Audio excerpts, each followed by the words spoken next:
ஒரு ஒட்டகம் ஒரு கொக்கை பார்த்து ஒரு கேள்வி கேட்டுதான். என்ன கேள்வி தெரியுமா? உன் கழுத்து ஏன் இப்படி வளைஞ்சி போயிருக்குது அப்படின்னு கேட்டிருக்கு. இதுக்கு உடம்பே வளைச்சல். இது போய் கொக்கை கிண்டல் பண்ணுது. இன்றைக்கி மனித சுபாவமும் கிட்டத்தட்ட இப்படி தான் இருக்குது. இந்த உலகத்தில் குறையில்லாத மனிதர்கள் யாரும் கிடையாது, நாம் உள்பட. அப்படிங்கிறத முதல்ல நாம் நல்லா புரிஞ்சுக்கணும். ஒரு ஊரில் ஒரு விற்பனை நிலையம் இருந்தது. செல்ல பிராணிகளை விற்பனை செய்கிற நிலையம் அது. நாய், கிளி, பூனை இப்படி நிறைய வச்சு விற்பனை பண்ணிகிட்டு இருக்கிறாங்க. நாய்க்குட்டி விற்பனை செய்கிற பகுதியில் ஒரு சிறுவன் நின்றுக்கிட்டு இருந்தான். விற்பனை செய்கிற ஆளுகிட்ட விலை கேட்டுக்கிட்டு இருந்தான். அதோ இருக்குதே அந்த நாய்க்குட்டி என்ன விலை அப்படின்னு கேட்டானா. 1000 ரூபா அப்படின்னாரான். சரி அது வேணாம், இது என்ன விலைன்றிருக்கான். 500 ரூபா அப்படின்னாரான். இந்த சின்ன பையன் கையில் வச்சுருந்தது வெறும் 50 ரூபா தான். அதனால் இதை விட குறைச்சலாக கிடைக்குமான்னு பார்த்துருக்கான். அந்த கடையில் ஒரு மூலையில் சரியாக கவனிக்கப்படாமல் ஒரு நாய்க்குட்டி படுத்து கிடந்தது. பாவமாக கத்திக்கிட்டு இருந்தது. அதை பார்த்ததுமே இவனுக்கு அது ரொம்ப பிடிச்சி போச்சு. உடனே அந்த கடைக்காரரை பார்த்து, அதுவும் அந்த மூலையில் படுத்து கிடக்குதே அந்த நாய்க்குட்டி என்ன விலை அப்படின்னு கேட்டிருக்கான். தம்பி, அது ஒரு கால் ஊனம், அதனால் அது உன்னோட குதித்து விளையாடவோ ஓடுறதோ அதால் முடியாத காரியம் அப்படின்ட்டுருக்கார் அவர். அது தெரிஞ்சுதாங்க கேட்குறேன், அதோட விலை என்ன அதை மட்டும் சொல்லுங்களேன் அப்படின்ட்டுருக்கான். தம்பி, இது கால் ஊனம் உள்ள ஒரு நாய். இதை போய் காசு கொடுத்து வாங்கிறதுக்கு யாராவது பிரியப்படுவாங்களா? இதை நான் உனக்கு இலவசமாகவே தர்றேன், எடுத்துகிட்டு போ அப்படின்னாரான். இதை கேட்டதும் அந்த சிறுவனுக்கு கோபம் வந்துட்டு தான். நீங்கள் ஒன்றும் சும்மா கொடுக்க வேணாம், இந்தாங்க 50 ரூபா, இதை வச்சுக்கிட்டு நாய்க்குட்டியை கொடுங்க அப்படின்ட்டுருக்கான். அவருக்கு ஒன்றும் புரியல, ஆச்சரியமாக இருந்தது. சரின்னு பணத்தை வாங்கிட்டு நாய்க்குட்டியை தூக்கி கொடுத்தார். அந்த சிறுவன் அந்த நாய்க்குட்டியை 2 கையாலையும் வாங்கினா, மார்போட பிரியமாக சேர்த்து அணைச்சிக்கிட்டான். தெருவில் இறங்கி நடக்கிறான். அப்படி நடக்கும்பொழுது தான் பார்க்குறார், கடைக்காரர் ஆச்சரியமாக அவனை பார்க்குறார். அப்போ தான் அவருக்கு ஒரு விஷயம் புரியுது. அந்த சிறுவன் தெருவில் நாய்க்குட்டியை மார்போடு அணைச்சிக்கிட்டு விந்தி விந்தி நடந்து போய்கிட்டு இருக்கிறான். ஆமாம், அவனுக்கும் ஒரு கால் ஊனம். இந்த நாய்க்குட்டியை யாருமே வாங்க மாட்டாங்கன்னு நினச்சிக்கிட்டு இருந்தார். குறையுள்ள அதுக்கும் ஒரு எஜமானன் கிடச்சிட்டான். அதனால் ஊனம் ஒரு குறை இல்லை அப்படிங்கிற உண்மையை அந்த கடைக்காரர் புரிஞ்சுக்கிட்டாரான். நம்மால் ஒருத்தர் கொஞ்சம் வயசானவர், எழுந்திரிச்சு சரியாக நடக்க முடியாது, சாய்வு நாற்காலியிலேயே எப்பவும் உட்காந்துருப்பார். அவர் தனக்கு துணையாக ஒரு நாயை பக்கத்தில் வச்சுருந்தார். அதுவும் ரொம்ப வயசான ஒரு நாய், எழுந்திரிக்கவே சிரமப்படும், நடக்கவும் முடியாது. அவர் பக்கத்துலேயே இதுவும் சோர்ந்து போய் படுத்து கிடக்கும். அந்த பெரியவரை பார்க்க வந்த ஒருத்தர் கேட்டார், ஏங்க, ஒரு சின்ன பையனை உங்களுக்கு துணையாக வச்சுக்கப்படாதா? இந்த நாயை உங்களுக்கு பாதுகாப்பாக வச்சுருக்கிறீங்களே, உங்களுக்கு ஒரு ஆபத்துன்னா இது எப்படி உங்களுக்கு உதவ முடியும் அப்படின்னார். அப்போ அவர் சொன்னாராம், எனக்கு ஒரு ஆபத்துன்னா அந்த சமயத்தில் இந்த நாய் என்னை தனியாக விட்டுட்டு ஓடி போயிடாமல் இருக்கணும்ல, அதுக்காக தான் இதை நான் வச்சுருக்கிறேன் அப்படின்னாராம். நம்மளில் சில பேர் ரொம்ப தைரியமாக இருப்பாங்க. நாம் கூட சொல்கிறது உண்டு, அந்த ஆளுகிட்ட வர்றதுக்கு எமன் கூட பயப்படுவான் அப்படின்னு சொல்கிறது உண்டு. தைரியசாலிகளை நெருங்கிறதுக்கு எமன் பயப்படுவான் அப்படின்னு சொல்கிறது உண்மை தான், அது பொய் இல்லை. மன வலிமை இருக்குது பாருங்கள், அது மனுஷனை காப்பாற்றும். இது மருத்துவ ரீதியான உண்மை. உடல் கோளாறுகள் மன ஆரோக்கியத்தை பாதிக்கும். மன எழுச்சி, மன போராட்டம் இதெல்லாம் உடல் இயக்கத்தில் மாறுதலை உண்டாக்குது. சில வகையான நோய்களுக்கும் மனசுக்கும் இருக்கிற சம்பந்தம் என்னங்கிறத பற்றியெல்லாம் இப்போ ஆராய்ச்சி பண்ணுறாங்க. ஆஸ்மா, மூட்டு வலி, பெருங்குடல் அழற்சி, உயர் இரத்த அழுத்தம், சோரியாசிஸுங்கிற தோல் வியாதி, வயிற்று புண்ணு, இந்த தைராய்டு நச்சுத்தன்மை, இது மாதிரி நோய்களை உண்டாக்குறதுல மனசோட பங்கு என்னங்கிறத பற்றியெல்லாம் ஆய்வு பண்ணி பார்த்துருக்குறாங்க. எதுக்கு எடுத்தாலும் சோர்ந்து போகிறது, தோண்டு போகிறது, இப்படிப்பட்ட மனவாகு, அதோட யாரும் நமக்கு உதவ முடியாது அப்படிங்கிற மனோபாவம், கைவிடப்பட்ட மனநிலைமை, இதெல்லாம் நோயோட தீவிரத்தை ரொம்ப அதிகரிக்க செய்யுதான். இவங்கெல்லாம் அந்த கைகால் வலிக்குது, உடம்பு அசதியாக இருக்குது, தூக்கம் வரல, முதுகு வலிக்குது, உடம்புல உணர்ச்சி குறையுது, கை கால் விரல்லாம் மரத்து போகுது, இப்படி ஏதாவது சொல்லிக்கிட்டு டாக்டர்களை தேடி வந்துக்கிட்டு இருப்பாங்க. நெஞ்சு வலி யாருக்கு வருது தெரியுமா? பதற்றம், போட்டி மனப்பான்மை, அளவுக்கு அதிகமான வேகம், துடிப்பு, பேராசை, எதுலேயும் கட்டுப்பாடு, நேரம் தவறாமை, அப்புறம் இதெல்லாம் உள்ள மனவாக உள்ளவங்க இருக்கிறாங்கல்ல, அவங்க பெரும்பாலும் நெஞ்சு வலிக்கு ஆளாயிடுறாங்களாம். ஃப்ரீட்மேன் அப்படிங்கிறவர் நிறைய ஆராய்ச்சியெல்லாம் பண்ணி பார்த்துட்டு இதை உறுதிப்படுத்தியிருக்கிறார். அவர் பண்ணின ஆராய்ச்சியில் என்னெல்லாம் தெரிய வந்தது தெரியுமா? பொறுப்பு அதிகம் உள்ளவங்களுக்கு கண்டிப்பாக இரத்த அழுத்தம் வரும். அதிகமாக இருக்குமா. அதே மாதிரி கண்டிப்பாக இருக்கிறாங்கல்ல, அவங்களுக்கும் ரத்த அழுத்தம் அதிகரிக்குமா. ரத்த அழுத்தம் தனக்கு அதிகமாக இருக்குங்கிறத தெரிஞ்சுக்கிட்டவங்க தலைவலி, மயக்கம், இந்த தலை சுத்தல், அசதி, இது மாதிரியான உணர்வுகளை அவங்களுக்கு வந்துடும், அது மாதிரி உணர்வு. ஆனால் உண்மை என்ன தெரியுமா, இதெல்லாம் ரத்த அழுத்தத்தினால இல்லை, ரத்த அழுத்தம் கட்டுப்பாட்டுக்குள்ளே இருந்தால் கூட இவங்க இப்படி நினைக்கிறாங்களாம். இதுக்கு காரணம் மனசு தான் அப்படிங்கிறார் அவர். சில பேர் எப்படி தெரியுமா, ஒருத்தர் மாரடைப்பால் இறந்து போனார் அப்படின்னு கேள்விப்பட்டால் போதும், இறந்து போகிறதுக்கு காரணம் இதயம்தான் அப்படிங்கிற பீதியால், இதய தளர்ச்சி அப்படிங்கிற மனநோயால் பாதிக்கப்படுறார். இவங்கெல்லாம் அடிக்கடி தங்களுடைய இதய பகுதியை தொட்டு பார்த்துக்குவாங்க, நாடியை பிடிச்சி பார்த்துக்குவாங்க, அடிக்கடி மூச்சை உள்ளுக்கு இழுத்து வெளியில் விட்டு வலி வருதா அப்படின்னு பார்த்துக்கிட்டு இருப்பாங்க. வேறு எங்கேயாவது வலிச்சா கூட நெஞ்சை வலிக்குதா அப்படின்னு பார்ப்பாங்க. நெஞ்சு வலிக்குதுன்னு கூட சில பேர் சொல்ல ஆரம்பிச்சிருவாங்க. ஆஸ்மாவுக்கும் மனசுக்கும் சம்பந்தம் உண்டு. தீர்வு காண முடியாத மன போராட்டங்கள் எல்லாத்துக்கும் அடுத்தவங்களையே சார்ந்து இருக்கிற மனநிலை, இதெல்லாம் ஆஸ்மாவினுடைய தீவிரத்தை அதிகப்படுத்திடும். பயம், இது எப்படின்னா என்ன நடக்குமோங்கிற பதற்ற நிலை, அப்புறம் இந்த பயம், இதெல்லாம் சுவாசித்தலை அதிகரிக்க செய்யுது இல்லையா. இதனால் இரத்தத்தின் காரத்தன்மை அதிகமாகி நோயின் தீவிரமும் அதிகமாகுது. மன போராட்டம், மனக்கவலை, மன இறுக்கம், இதெல்லாம் தோல் வியாதியை தூண்டி விடுதான். இது மாதிரி இன்னும் எவ்வளவோ இருக்குது. அதனால் இன்றைக்கி நமக்கு தேவை என்னென்னா மன வலிமை, மலர்ந்த முகம். இது ரெண்டு இருந்துட்டுதுன்னா பலவிதமான நோய்கள் நம்மக்கிட்ட நெருங்கி வராது. டாக்டர் என்ன நெருங்காமல் இருக்கிறதுக்கு நான் ஒரு காரியம் பண்ணுறேன் அப்படின்னார் ஒருத்தர். அவர் என்ன அர்த்தத்தில் சொன்னார்னா, டாக்டர் அவரை நெருங்காமல் இருக்கிறதுக்கு அவர் ஒரு காரியம் பண்ணுறாராம். நண்பர்கிட்ட சொன்னார். நண்பர் கேட்டார், அது என்ன காரியம் பண்ணுற அப்படின்னு கேட்டார். தினம் ஒரு ஆப்பிள் பழம் சாப்பிட்றேன்னார் அவர். ஏன்னா ஆங்கிலத்தில் ஒரு பழமொழி சொல்லுவாங்கள்ல, an apple a day keeps doctor away அப்படிம்பாங்க. ஒரு ஆப்பிள் பழம் சாப்பிட்டா டாக்டர் விலகியே இருப்பார், டாக்டர்கிட்ட போக வேண்டிய அவசியம் இருக்காது அப்படிங்கிறதுக்காக அந்த பழமொழி சொல்கிறது. என்ன, நான் யாருமே நெருங்காமல் இருக்கிறதுக்கு நான் ஒரு காரியம் பண்ணுறேன்னார் இன்னொருத்தர். டாக்டர் நெருங்காமல் இருக்கிறதுக்கு ஆப்பிள் பழம் சாப்பிட்றேன்னார் அவர். என்னை யாருமே நெருங்காமல் இருக்கிறதுக்கு நான் ஒரு காரியம் பண்ணுறேன்னார் இன்னொருத்தர். அது என்னன்னு கேட்டோம். தினம் ஒரு பூண்டு சாப்பிட்றேன்னார்.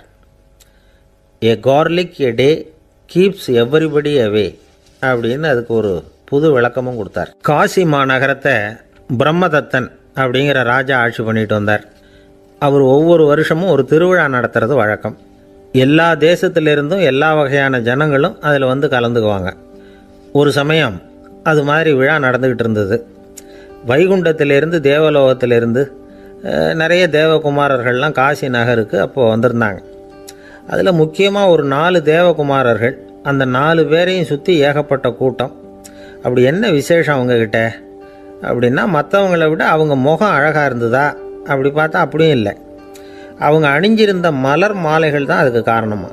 அந்த மலர்கள்லேருந்து அப்படி ஒரு அபூர்வமான நறுமணம், இதுக்கு முன்னாடி இப்படி ஒரு நறுமணத்தை அந்த ஊர் ஜனங்க அனுபவிச்சதே இல்லை. அதுதான் அந்த 4 பேரையும் சுற்றி கூட்டம். எல்லாரும் கேள்வி கேட்க ஆரம்பித்தாங்க. உடனே அந்த 4 தேவகுமாரர்களும் எல்லாருக்கும் தெரியும்படியாக வானத்தில் எழும்பி கொஞ்சம் உயரமாக நின்றுக்கிட்டாங்க. கீழே நின்றுக்கிட்டு இருந்த அரசன்லேருந்து ஆண்டி வரைக்கும் ஒருத்தர் பாக்கி இல்லாமல் ஒரே குரலில் எல்லாரும் அவங்கள பார்த்து, எங்களுக்கும் இது மாதிரி மாலையை போட்டுக்கணும்னு ஆசையாக இருக்குது, அதுக்கு நீங்கள் தான் அருள் பண்ணணும் அப்படின்னு கேட்டுக்கிட்டாங்க. மாலை போட்டுக்கிறதுனா எல்லாருக்கும் ஆசையாக தானே இருக்கும். அந்த 4 தேவகுமாரர்களில் ஒருத்தர் புத்தர் பிரான். அவர் சொன்னார், பூலோகவாசிகளே, நான் சொல்கிறத கொஞ்சம் பொறுமையாக கேளுங்க. கக்காரு அப்படிங்கிற கற்பக விருஷத்தின் மலர்களால் தொடுக்கப்பட்டது இந்த மாலை. இதுக்கு நிறைய சக்தி உண்டு, எந்த காலமும் இது வாடாது, வாசனையும் குறையாது. ஆனால் இதை அணிந்து கொள்றதுக்கு சில தகுதிகள் தேவை அப்படின்னார். என்ன தகுதி அது சொல்லுங்களேன் அப்படின்னு ஏக காலத்தில் எல்லாரும் சத்தம் போட்டாங்க. தீய இயல்புகள் உள்ளவங்க, இழிந்த சிந்தனை, இழிந்த செயல் உள்ளவங்க இந்த மாலையை அணிய முடியாது அப்படின்னார். அவ்வளோதான். கூட்டத்தில் சத்தம் போட்டவங்கள்லாம் மெதுவாக அப்படி அடங்க ஆரம்பிச்சிட்டாங்க. இன்னொரு தேவகுமாரன் சொன்னார், அடுத்தவங்க பொருளை அபகரிக்காதவன், அடுத்தவங்களுக்கு கெடுதல் பண்ணக்கூடிய பொய் பேசாதவன், பேராசையினால் கெட்ட வழியில் பொருள் ஈட்ட நினைக்காதவன் இந்த மாலையை போட்டுக்கலாம் அப்படின்னார். கூட்டத்திலிருந்து யாரும் முன்னுக்கு வரல. ஒரே ஒரு ராஜகுரு மட்டும் கொஞ்சம் முன்னாடி வந்தார். பெரியவர், படித்தவர் அவர். எனக்கு தகுதி இருக்குது அந்த மாலையை போட்டுக்கிறதுக்கு அப்படின்னார். வேறு ஒன்றும் இல்லை, பொய் சொல்லியாவது அந்த மாலையை வாங்கிக்குவோமே அப்படின்னு முடிவு பண்ணிட்டார் அவர். அவ்வளோதான், மாலையை வாங்கிட்டார். அடுத்த தேவகுமாரன் பேசினார். யாருக்கு திடமான அறிவும் மனமும் இருக்குதோ, யாருக்கு நல்ல காரியங்களில் அசையாத ஈடுபாடு இருக்குதோ, நல்ல அரிய பொருள்களை தனியாக தான் மட்டும் அனுபவிக்க விரும்பாதவர் யாரோ அவர் முன்னாடி வந்து இந்த மாலையை வாங்கிக்கலாம் அப்படின்னார். அந்த தகுதியும் எனக்கு இருக்குன்னார் ராஜகுரு. மாலையை வாங்கி போட்டுக்கிட்டார். இன்னொரு ராஜகுமாரன் பேச ஆரம்பித்தார். அறநெறியில் செல்வம் சேர்க்கணும், ஆடம்பர பொருள்களுக்கு அடிமையாகக்கூடாது, வெற்றி அடைஞ்சாலும் கர்வம் வரக்கூடாது, அப்படிப்பட்டவங்க இந்த மாலையை போட்டுக்கலாம்னார். துணிஞ்சு பொய் சொல்லி அதையும் வாங்கி கழுத்தில் போட்டுக்கிட்டார் இந்த ராஜகுரு. இன்னொரு ராஜகுமாரன் சொன்னார். சான்றோர்களை நிந்திக்காதவங்க, புறம் பேசாதவங்க இந்த மாலையை போட்டுக்கலாம்னார். அதையும் வாங்கி போட்டுக்கிட்டார். திருவிழா முடிஞ்சுது, எல்லாரும் திரும்பி போயிட்டாங்க. மறுநாள் ராஜகுரு 4 மாலைகளையும் போட்டுக்கிட்டு ராஜசபைக்கு வரார். வந்தவர் ரொம்ப அவஸ்தையோடு வர்றார். மாலையெல்லாம் வாடி போயிட்டுது, வாசனை எதுவும் கிடையாது. அது மட்டும் இல்லை, அவருக்கு கடுமையான தலைவலி வேறு வந்துட்டுது. துடிச்சு போயிட்டார். மாலையை கழட்டவும் முடியல. ஜனங்கள்லாம் அவரை பார்த்து சிரிக்க ஆரம்பிச்சிட்டாங்க. என்னத்துக்கு ஆசைப்படணும், ஏன் இப்படி கஷ்டப்படணும் அப்படின்னு. ராஜா பார்த்தார். மறுபடியும் விழாவுக்கு ஏற்பாடு பண்ணினார். தேவகுமாரர்கள்லாம் வந்தாங்க. ராஜகுரு வந்தார். மக்கள் முன்னிலையில் அவங்க காலில் விழுந்தார், மன்னிப்பு கேட்டுக்கிட்டார். இந்த மாலையை போட்டுக்கிற தகுதி எனக்கு இல்லை. தகுதி இல்லாத ஒருத்தன் தகாத தகுதியை பொய் மூலம் பெறணும்னு ஆசைப்படுறாங்களே, அவங்களுக்கெல்லாம் என்னுடைய தண்டனை ஒரு எச்சரிக்கையாக இருக்கட்டும்னார். அதுக்கப்புறம் தேவகுமாரர்கள் அவர் கழுத்தில் இருக்கிற மாலையை கழட்டினாங்களாம். அந்த மாலைகளும் பழையபடி மனம் கொடுக்க ஆரம்பிச்சுட்டு தான். இதுலேருந்து நாம் தெரிஞ்சுக்க வேண்டியது என்னென்னா, நமக்கு தகுதி இல்லாத ஒரு கௌரவம் நம்மக்கிட்ட தானாக வந்தால் கூட அதை தவிர்த்து விடுறது தான் நல்லது. அதுதான் புத்திசாலித்தனம். ஒருத்தர் வந்தார். சார், எங்கள் இலக்கிய மன்ற விழாவுக்கு நீங்கள் தலைமை தாங்கணும்னார். உடனே இவர் சொன்னார், பேச்சாளர், சார், இலக்கியத்தை பற்றி பேசுகிற தகுதி எனக்கு இல்லையே அப்படின்னார். உடனே அவர் கூப்பிட வந்தவர் சொன்னார், அந்த தகுதி உங்களுக்கு இல்லைங்கிறது எங்களுக்கும் தெரியும் சார், அதனால தான் உங்களை தலைமை தாங்க கூப்பிட்றேன் அப்படின்னார். அது சரி, தலைமைன்னா அதுக்கு இவர் என்ன தான் அர்த்தம் பண்ணுறாருன்னு தெரியல. ஒரே ஒரு ஊரில் ஒரு ராஜா இருந்தார். அவர் பேரில் மக்களுக்கு ரொம்ப மரியாதை. அவ்வளவு நல்லா ஆட்சி புரிஞ்சுக்கிட்டு வந்தார். அவருக்கு வயசாகிட்டுது. அதனால் ஒரு நாள் அமைச்சரை கூப்பிட்டார். இதை பாருங்கள், எனக்கு வயசாகிட்டுது, அதனால் இந்த அரச பொறுப்பையெல்லாம் நீங்கள் ஏற்றுக்குங்க அப்படின்னார். அதுக்கப்புறம் ராணியை கூப்பிட்டார். வா, நாம் இனிமேல் இங்கே இருக்க வேணாம், காட்டுக்கு போய் தவம் பண்ணலாம் அப்படின்னு கூப்பிட்டார். இந்த செய்தி மக்களுக்கு அறிவிக்கப்பட்டது. மக்கள் உடனே கூட்டம் கூட்டமாக அரண்மனைக்கு வர ஆரம்பிச்சிட்டாங்க. மன்னரை போய் பார்க்குறாங்க. அரசே, தாங்கள் எங்களுக்கு தந்தை மாதிரி. நீங்கள் காட்டுக்கு போயிட்டால் நாங்கள்லாம் இங்கே எப்படி இருக்க முடியும்? எங்களுக்கெல்லாம் எந்த துன்பமும் இல்லாமல் பார்த்துக்கிட்டு வர்றீங்க. இது மாதிரியான ஒரு அரசாட்சி இல்லைன்னா மக்கள் வாழ்ந்து என்ன பயன் அப்படின்னாங்க.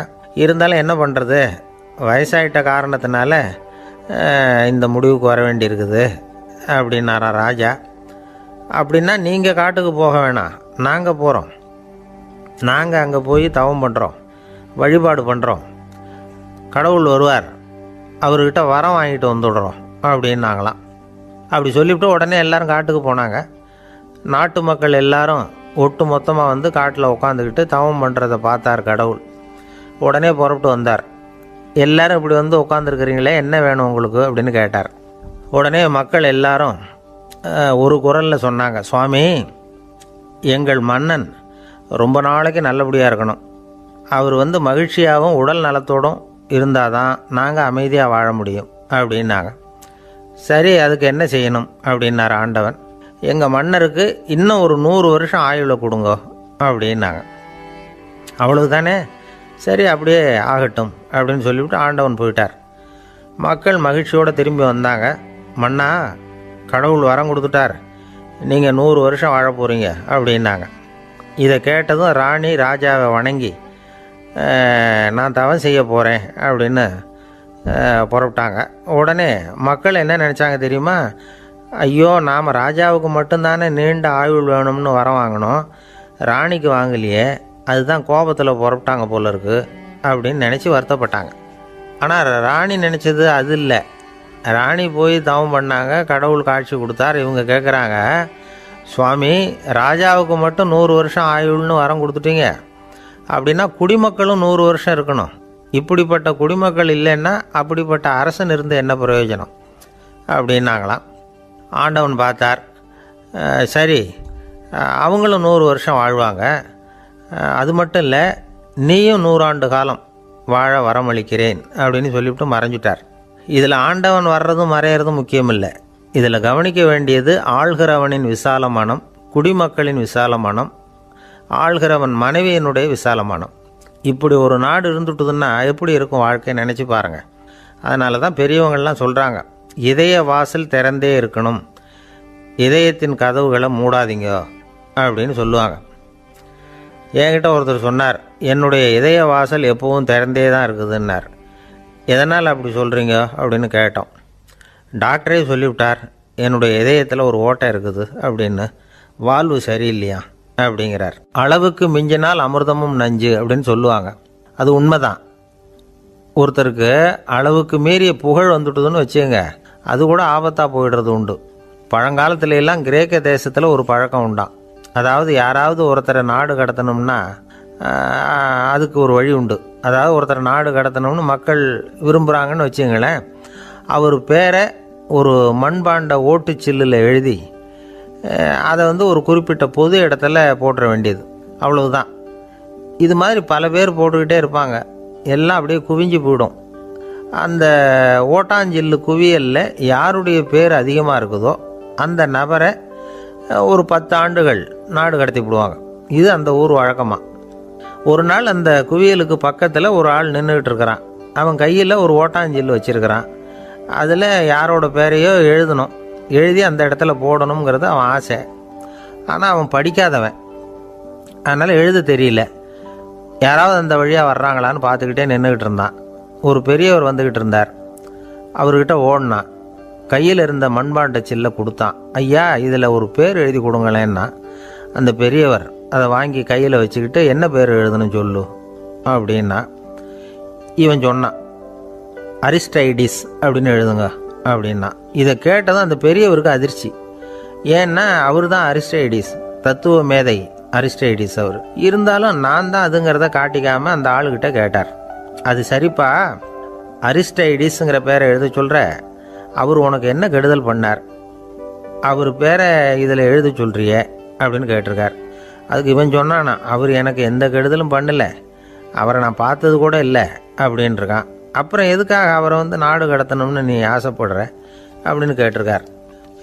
இப்போ அந்த ஆள் சொல்கிறான், அரிஸ்டைடஸை பற்றி எல்லாரும் பேசுகிறாங்க, அவர் ரொம்ப நல்லவர், அவர் ஒரு பெரிய அறிவாளிங்கிறாங்க, அவர் ஒரு பெரிய வள்ளல், பேரறிஞர், இப்படி எல்லாரும் சொல்கிறத கேட்டு கேட்டு எனக்கு ரொம்ப அலுத்து போயிட்டுது, அதனால தான் வெறுப்பாயிட்டேன் அப்படின்னு நானும். இதிலேருந்து என்ன தெரியுது, நாம் நல்லவனாக இருக்கிறதுல ஒன்றும் இடைஞ்சல் இல்லை. ஆனால் நம்மளை நல்லவன் எல்லாரும் சொல்ல ஆரம்பிச்சிட்டாங்கன்னு வச்சுக்கோங்க, அப்போ இடைஞ்சல் ஆரம்பம்னு அர்த்தம். எதுவுமே அளவுக்கு மிஞ்சி போகாமல் பார்த்துக்க வேண்டியது ரொம்ப அவசியம். அளவுக்கு அதிகமாக ஆசைப்படாதவங்களில் ஆப்ரஹாம் லிங்கனும் ஒருத்தரான். அவர் ஒரு தடவை தன்னுடைய நண்பர்கள்கிட்ட பேசிக்கிட்டு இருந்தாராம். ஒருத்தர் கேட்டிருக்கார், ஒரு மனுஷனுக்கு கால்கள் எவ்வளோ உயரம் இருக்கணும் அப்படின்னு கேட்டாராம். இதுக்கு ஆப்ரஹாம் லிங்கன் சொன்னாராம், அது என்ன, இடுப்புலேருந்து தரையை தொடுற அளவுக்கு உயரம் இருந்தால் போதும் அப்படின்னாராம். ஒரு ஜென் துறவி, அவருக்கு ரொம்ப வயசாயிட்டுது, கடைசி காலம். நண்பர்களெல்லாம் கூப்பிட்டார்.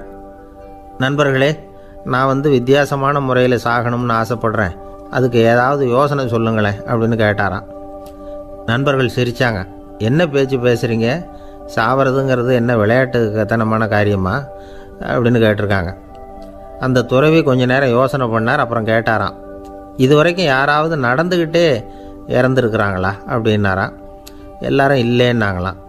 ஒருத்தர் மட்டும் சொல்லியிருக்கார், அப்படியும் ஒருத்தர் இறந்துருக்கிறதாக ஒரு கதையில் படிச்சிருக்கிறேன், ஒரு ஞானியால் தான் அப்படியெல்லாம் செய்ய முடியும் அப்படின்னு அவர் சொன்னாராம். சரி, அப்படின்னா அந்த முறை நமக்கு வேணாம், நின்றுக்கிட்டே யாராவது உயிரை விட்டுருக்காங்களா அப்படின்னு விசாரிச்சாராம். அப்படியும் ஒருத்தர் இறந்துருக்கிறார் அப்படின்னாங்களாம். மறுபடியும் அந்த துறவி யோசனை பண்ணியிருக்கிறார். ஏதாவது வித்தியாசமான முறையில் நாம் போகணும் அப்படிங்கிறது அவருடைய விருப்பம். மனிதன் எப்படி வாழ்கிறானோ அப்படி இறப்பது தான் நல்லது. சரி, யாராவது தலைகீழாக வந்து யோகம் செய்யும் நிலையில் இறந்துருக்குறாங்களா அப்படின்னு விசாரித்தாராம். நண்பர்கள் சிரித்தாங்க. தலைகீழாக நின்னபடி இறந்ததாக நாங்கள் கேள்விப்பட்டதே இல்லை, அது முடியாத காரியம் அப்படின்னு இருக்காங்க. இப்போ அந்த துறவிக்கு திடீர்னு உற்சாகம் வந்துட்டுது. உடனே எழுந்திரிச்சார், தலைகீழாக நின்னார், அப்படியே உயிரை விட்டுட்டார். அவ்வளோதான். அந்த மடாலயத்தில் ஒரே குழப்பம். எப்படி அவரை கீழே இறக்கி படுக்க வைக்கிறது அப்படின்னு புரியல. இப்படி உயிர் விடுறதை பற்றி அவங்க இது வரைக்கும் கேள்விப்பட்டதும் இல்லை. உண்மையிலேயே வந்து இவர் வந்து இறந்து தான் போனாராங்கிறதும் தெரியல. சோதித்து பார்த்தாங்க. இதய துடிப்பு, நாடி துடிப்பு எல்லாம் நின்று போயிருந்தது. இவர் எப்பவும் இப்படி தான், என்ன பண்ணுறது இப்போது அப்படின்னு சொல்லி எல்லாரும் குழம்பிக்கிட்டு இருக்கிற சமயத்தில் ஒரு பெரிய ஒரு யோசனை சொன்னார். இந்த துறவியோட மூத்த சகோதரி பக்கத்து மடாலயத்தில் இருக்கிறாங்க, அவங்கள இங்கே அழைச்சிட்டு வந்தால் ஏதாவது வழி கிடைக்கும் அப்படின்னார். அந்த அம்மாவுக்கு 90 வயசு. அழைச்சிட்டு வந்தாங்க. ஒரு குச்சியை ஊன்றிக்கிட்டு அப்படியே மெதுவாக நடந்து வந்தாங்க. வந்து, தம்பி, தலைகீழாக நின்று உயிர் விட்டு இறக்கிறத பார்த்தாங்க. தம்பின்னு கூப்பிட்டு பார்த்தாங்க, ஒன்றும் காணும். உடனே என்ன பண்ணாங்க, தன்னுடைய கைத்தடியால் தம்பியோட உடலை ஒரு தட்டு தட்டினாங்க. ஏப்பா, சாகிறப்பவும் உன்னுடைய குறும்புத்தனத்தை விடலையா? இப்படியாடா சாகிறது, ஒழுங்காக செத்து தொலை அப்படின்னாங்களாம். அவ்வளவுதான். உடனே அந்த துறவி திரும்பி நேராக நின்னார். அக்கா, கோவப்படாத, நான் ஒழுங்காக சாகிறேன், எப்படி செத்தா என்ன, எல்லாம் எனக்கு ஒன்று தான் அப்படின்னு சொல்லிவிட்டு அப்படியே தரையில் படுத்து உயிரை விட்டாராம். அதுக்கப்புறம் அந்த அம்மா கோலை வந்து கையில் எடுத்துக்கிட்டு அப்படியே திரும்பி கூட பார்க்காம அவங்க பாட்டுக்கு போயிட்டாங்களாம். மரணத்தை ஒரு விளையாட்டாக ஆக்கிய அந்த துறவிக்கு வாழ்க்கையே ஒரு விளையாட்டாக தான் இருந்திருக்குது. எந்த நோக்கமும் இல்லாமல் செயல்படுறதுன்னா என்னங்கிறதும் அவருக்கு தெரிஞ்சிருக்குது. பயனை எதிர்பார்க்காம பணி செய்து வாழ்ந்து மறைந்த மகான் அவர். தம்முடைய தொழிலை வந்து விளையாட்டு போல செய்ய தெரிஞ்சவருக்கு வாழ்க்கையே ஒரு விளையாட்டாக மாறிடும். எல்லாமே விளையாட்டாகி விடுகிற போது மரணமும் விளையாட்டாகிவிடும் அப்படிங்கிறது தான் அந்த தத்துவம். ஆனால் அதுக்கு முன்னாடி உங்களுக்குள்ளே இருக்கிற உண்மையான நடிகனை வந்து நீங்கள் அடையாளம் கண்டுபிடிக்கணும். நீங்கள் நடிக்க வேண்டியதே இல்லை, நீங்கள் ஏற்கனவே நடிச்சுக்கிட்டு தான் இருக்கிறீங்க. நீங்கள் இந்த உண்மையை தெரிஞ்சுக்கணும், அவ்வளவுதான். இதுதான் ஞானிகளுடைய கருத்து. நீங்கள் தெருவில் நடந்து போயிட்டுருக்கிறீங்க, எதிரில் வர்றவர் உங்களை பார்த்து எப்படி இருக்கிறீங்கன்னு கேட்குறார். நல்லா இருக்கிறேங்கிறீங்க. உண்மையிலேயே நாம் நல்லா இருக்க மாட்டோம், ஏதாவது உடம்புல கோளாறு இருக்கும். ஆனால் அப்படி சொல்லுவோம், நல்லா இருக்கிறேன் அப்படின்னு. அது நடிப்பு தானே. உங்களை சந்தித்ததில் ரொம்ப மகிழ்ச்சி அப்படின்னு சொல்கிறோம். உடனே கொஞ்சம் நிதானமாக யோசித்து பாருங்கள், உண்மையிலேயே உங்கள் மனசு மகிழ்ச்சி அடைஞ்சுட்டுதா? அது நடிப்பு தானே. வாழ்க்கையை சரியாக புரிஞ்சுக்கிட்டால் எல்லாமே நடிப்புங்கிறது புரியும். கல்யாண பத்திரிக்கை அனுப்பியிருந்தேனே, ஏன்டா வரலன்னு கேட்டான் ஒருத்தன். வந்திருந்தேனே அப்படின்னானா இவன்.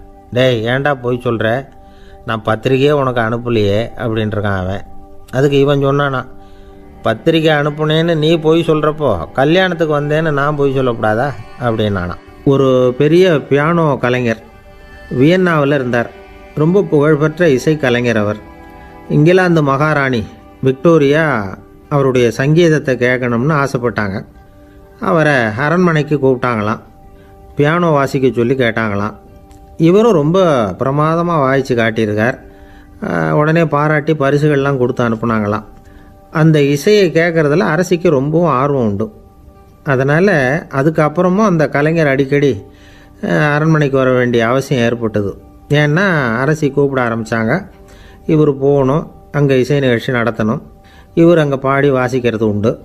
ஒரு தடவை வந்து மகாராணி அவரை பார்த்து, உங்கள் நாட்டு தேசிய கீதம் பாடுங்களேன் அப்படின்னு கேட்டாங்களாம்.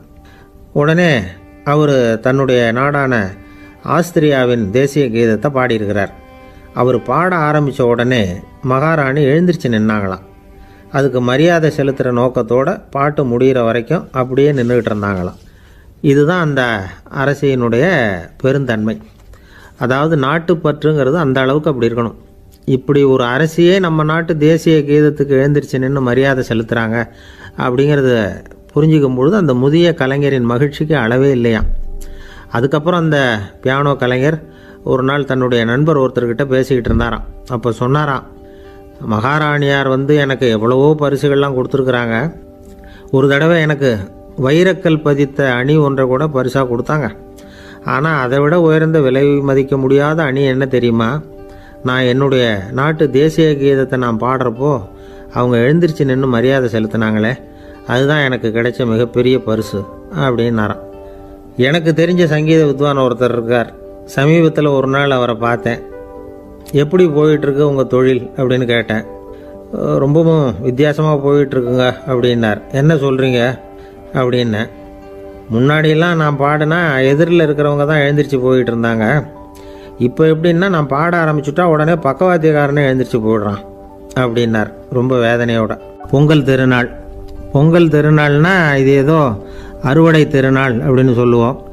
அதாவது வருஷம் பூரா நாம் பாடுபட்டு அதனுடைய பலனை அனுபவிக்கிற நாள் அப்படிங்கிறது நாம் சொல்லிகிட்டு இருக்கிறது. இது முக்கியமாக இது ஒரு நன்றி அறிவிப்பு நாள் அப்படின்னு சொல்லுவாங்க. இன்றைக்கி நிறைய நன்றி அறிவிப்பு கூட்டம்லாம் நடந்துக்கிட்டு இருக்குல்ல, அது மாதிரி விவசாயிகள் நடத்துகிற ஒரு நன்றி அறிவிப்பு விழா இது. யாருக்கு நன்றி சொல்கிறாங்கன்னா ஆதவனுக்கு. அதாவது சூரியன் இல்லைன்னா விவசாயம் இல்லை. அதனால் ஆதவனுக்கு நன்றி செலுத்துகிற நாளாக இந்த பொங்கல் திருநாளை நாம் கொண்டாடுறோம். அதாவது இந்த பொங்கலில் விவசாயிகள்கிட்டேருந்து நிறைய பண்புகளை நாம் தெரிஞ்சுக்க வேண்டிய நாள் இது. விவசாயிகள் அவங்க விவசாயம் முன்னேறி இருக்கிற அளவுக்கு விவசாயிகளுடைய வாழ்க்கை தரம் முன்னேறலை. அந்த அளவுக்கு அவர்கள் நாட்டுக்காக உழைச்சிக்கிட்டு இருக்கிறாங்க. அந்த காலத்திலே அதை பற்றி ஒரு கதை சொல்கிறது உண்டு. ஒரு வயசான ஆள் நிலத்தில் ஏறு உழுதுகிட்டு இருந்தாராம். கிழிஞ்சு போன ஒரு சின்ன துண்டை தான் இடுப்பில் கட்டியிருந்தாராம். தலையில் ஒரு கந்தலை சுற்றி இருந்தார். உடம்பு பூரா சேரு, ரொம்ப ஏழை. ஏறு ஓட்டிகிட்டு இருக்கிறவர் வேறு எப்படி இருப்பார்? இருந்தாலும் அந்த ஆள் ரொம்ப ஜாலியாக பாட்டு பாடிக்கிட்டே ஏறு உழுதுகிட்டு இருந்தாராம். உடம்புல தான் அவர் ஏழையை தவிர மனசில் ஒரு ஏழையாக தெரியல. அந்த சமயத்தில் அந்த நாட்டு ராஜா அந்த பக்கமாக குதிரை மேலே வந்தாராம். வேட்டைக்கு போயிட்டு பரிவாரங்களோடு திரும்பி வந்துக்கிட்டு இருக்கிறார். ரொம்ப செல்வ செழிப்பில் இருக்கிற ராஜா அவர் இந்த வயசான விவசாயியை பார்த்துருக்கார். இந்த ஆள் ரொம்பவும் ஏழைங்கிறது அவர் பார்த்தாவே பளிச்சுன்னு தெரியுது. கட்டிக்கிறதுக்கு நல்ல துணி இல்லை, உடம்போ இழைச்சி போயிருக்குது, வயிறு முதுகில் போய் ஒட்டிக்கிட்டு இருக்கு, கண்ணு குழி விழுந்து போயிருக்குது. ஆனாலும் முகத்தை பார்த்தா சந்தோஷமாக இருக்கிற மாதிரி இருக்குது. இவ்வளோ உற்சாகமாக பாடிக்கிட்டு இருக்கிறாரே அப்படின்னு ஆச்சரியமாக நினச்சி பார்த்தார் அந்த ராஜா. சரி, அவர்கிட்ட கொஞ்சம் பேச்சு கொடுத்து பார்க்கலாம் அப்படின்னு முடிவு பண்ணார். ஐயா பெரியவரே, இப்படி கொஞ்சம் வர முடியுமான்னாராம். பொழுது போகிறதுக்குள்ளே நான் இந்த வயல் பூரா உழவு ஓட்டி ஆகணும், அதனால் பேசுகிறதுக்கு நேரம் இல்லை அப்படின்னாராம் அந்த பெரியவர். என்ன அவ்வளவு அவசரமாக? மீதி இருந்தால் நாளைக்கு உழுதக்கூடாதா? அது சரி, உனக்கு எத்தனை ஏக்கர் நிலம் இருக்குது அப்படின்னு விசாரிச்சிருக்கார் ராஜா. எனக்குன்னு சொந்தமாக உள்ளங்கை அளவு கூட நிலம் கிடையாது. இது எங்கள் முதலாளியோட நிலம். இதை பூராவும் உழுது முடித்தாதான் அவர் கூலி கொடுப்பார். நான் கூலிக்கு உழுதுகிட்டு இருக்கிறேன். உங்ககிட்ட பேசிக்கிட்டு இருந்தால் அவருக்கு துரோகம் பண்ணது மாதிரி ஆகிடும் அப்படின்னாராம். ராஜா குதிரையை விட்டு கீழே இறங்கினார். வரப்பில் நடந்து அந்த பெரியவர்கிட்டயே போனாராம். சரி, ஒரு நாள் பூரா உழுதா உனக்கு எவ்வளவு கூலின்னு கேட்டிருக்கார். 8 அணா கூலி கிடைக்கும்னாராம் அவர். இது ரொம்ப காலத்துக்கு முன்னாடி நடந்த ஒரு சம்பவங்கிறதுனால அப்போ 8 அணா கூலிங்கிறது ரொம்ப பெருசு. இருந்தாலும் அதுவும் அந்த ராஜாவுக்கு பெரிய கூலியாக தெரியல. இவ்வளவு தானா, இதை வச்சுக்கிட்டு நீ எப்படி காலம் தள்ளுற அப்படின்னாராம். ஒன்றும் கவலை இல்லை அப்படின்னாராம் அவர். ராஜாவுக்கு ரொம்ப ஆச்சரியமாக போச்சு. 8 அணா கூலி வாங்குகிற இந்த ஆள் கவலை இல்லாமல் இருக்கிறார், ஏராளமான வசதியோடு இருக்கிறன்னா கவலை இல்லாமல் வாழ முடியலையே அப்படின்னு நினச்சி பார்த்துருக்கார். அது சரி, 8 அணாவில் எப்படி குடும்பம் நடத்துகிற அப்படின்னு கேட்டாராம்.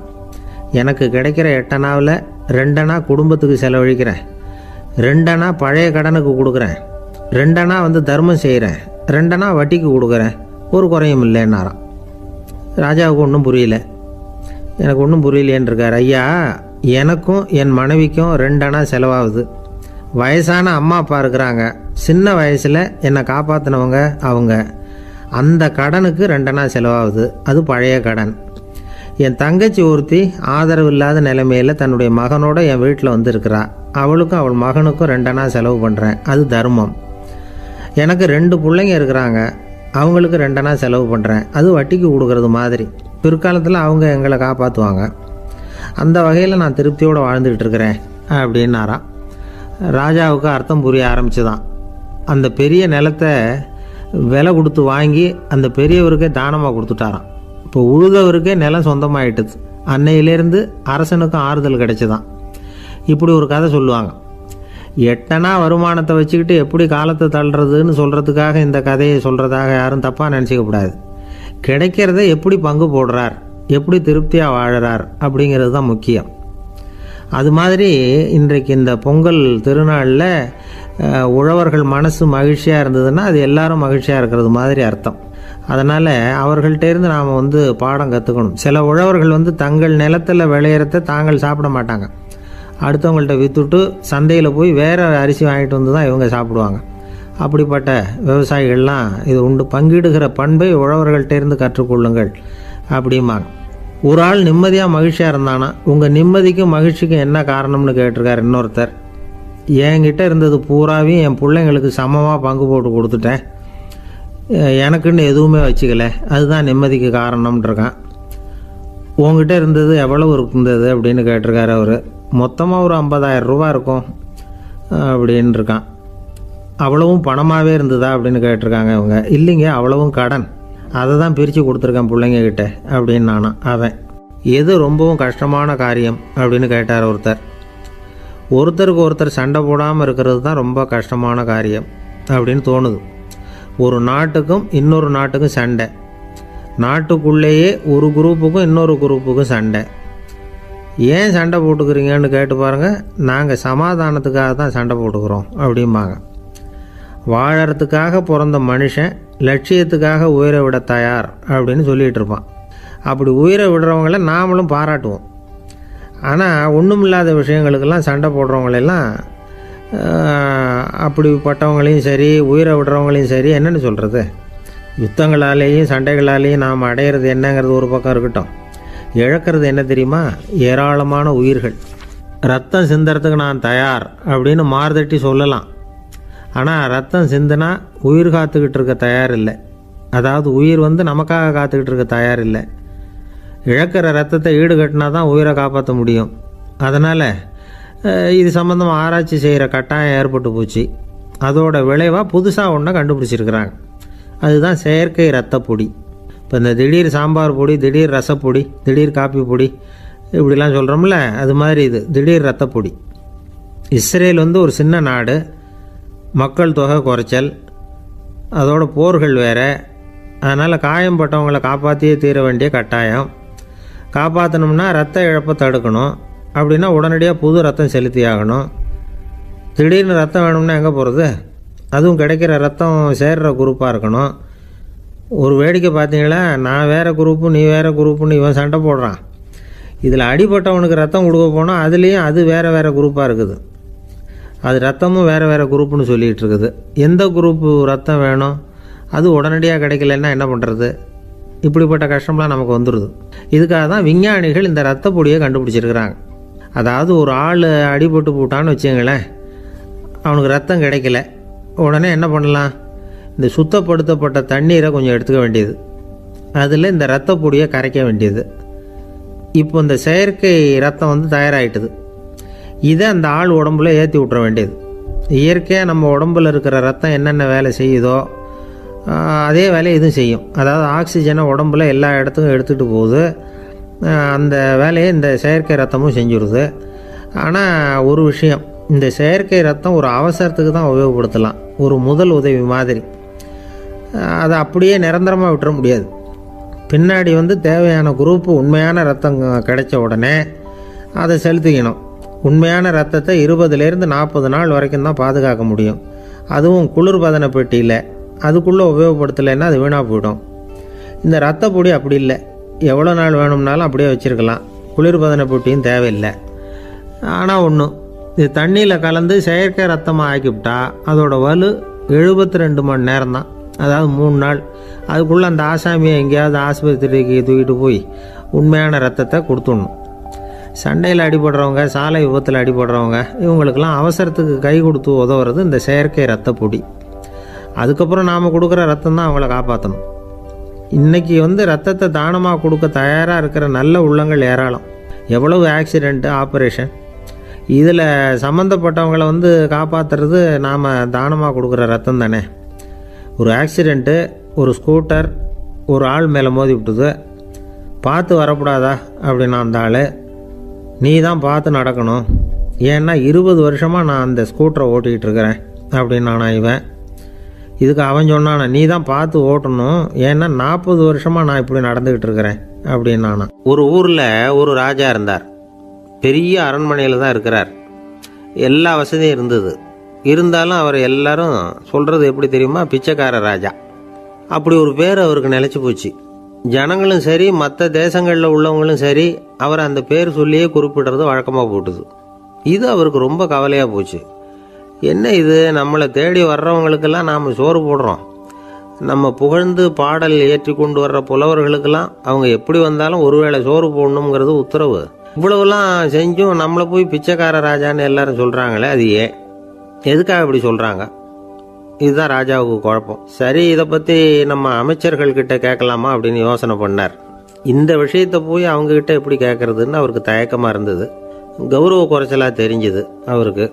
சரி, சாதாரண குடிமக்கள்கிட்ட இதை பற்றி கேட்கலாமா அப்படின்னு யோசனை பண்ணார். கேட்கலாம், ஆனால் அவங்க யாரும் ராஜா முன்னாடி வந்து நின்று தைரியமாக பேசக்கூடிய அளவுக்கு இல்லை. ராஜாவோட குழப்பம் நாளுக்கு நாள் அதிகமாக போச்சு. கடைசியாக அவர் ஒரு முடிவுக்கு வந்தார்.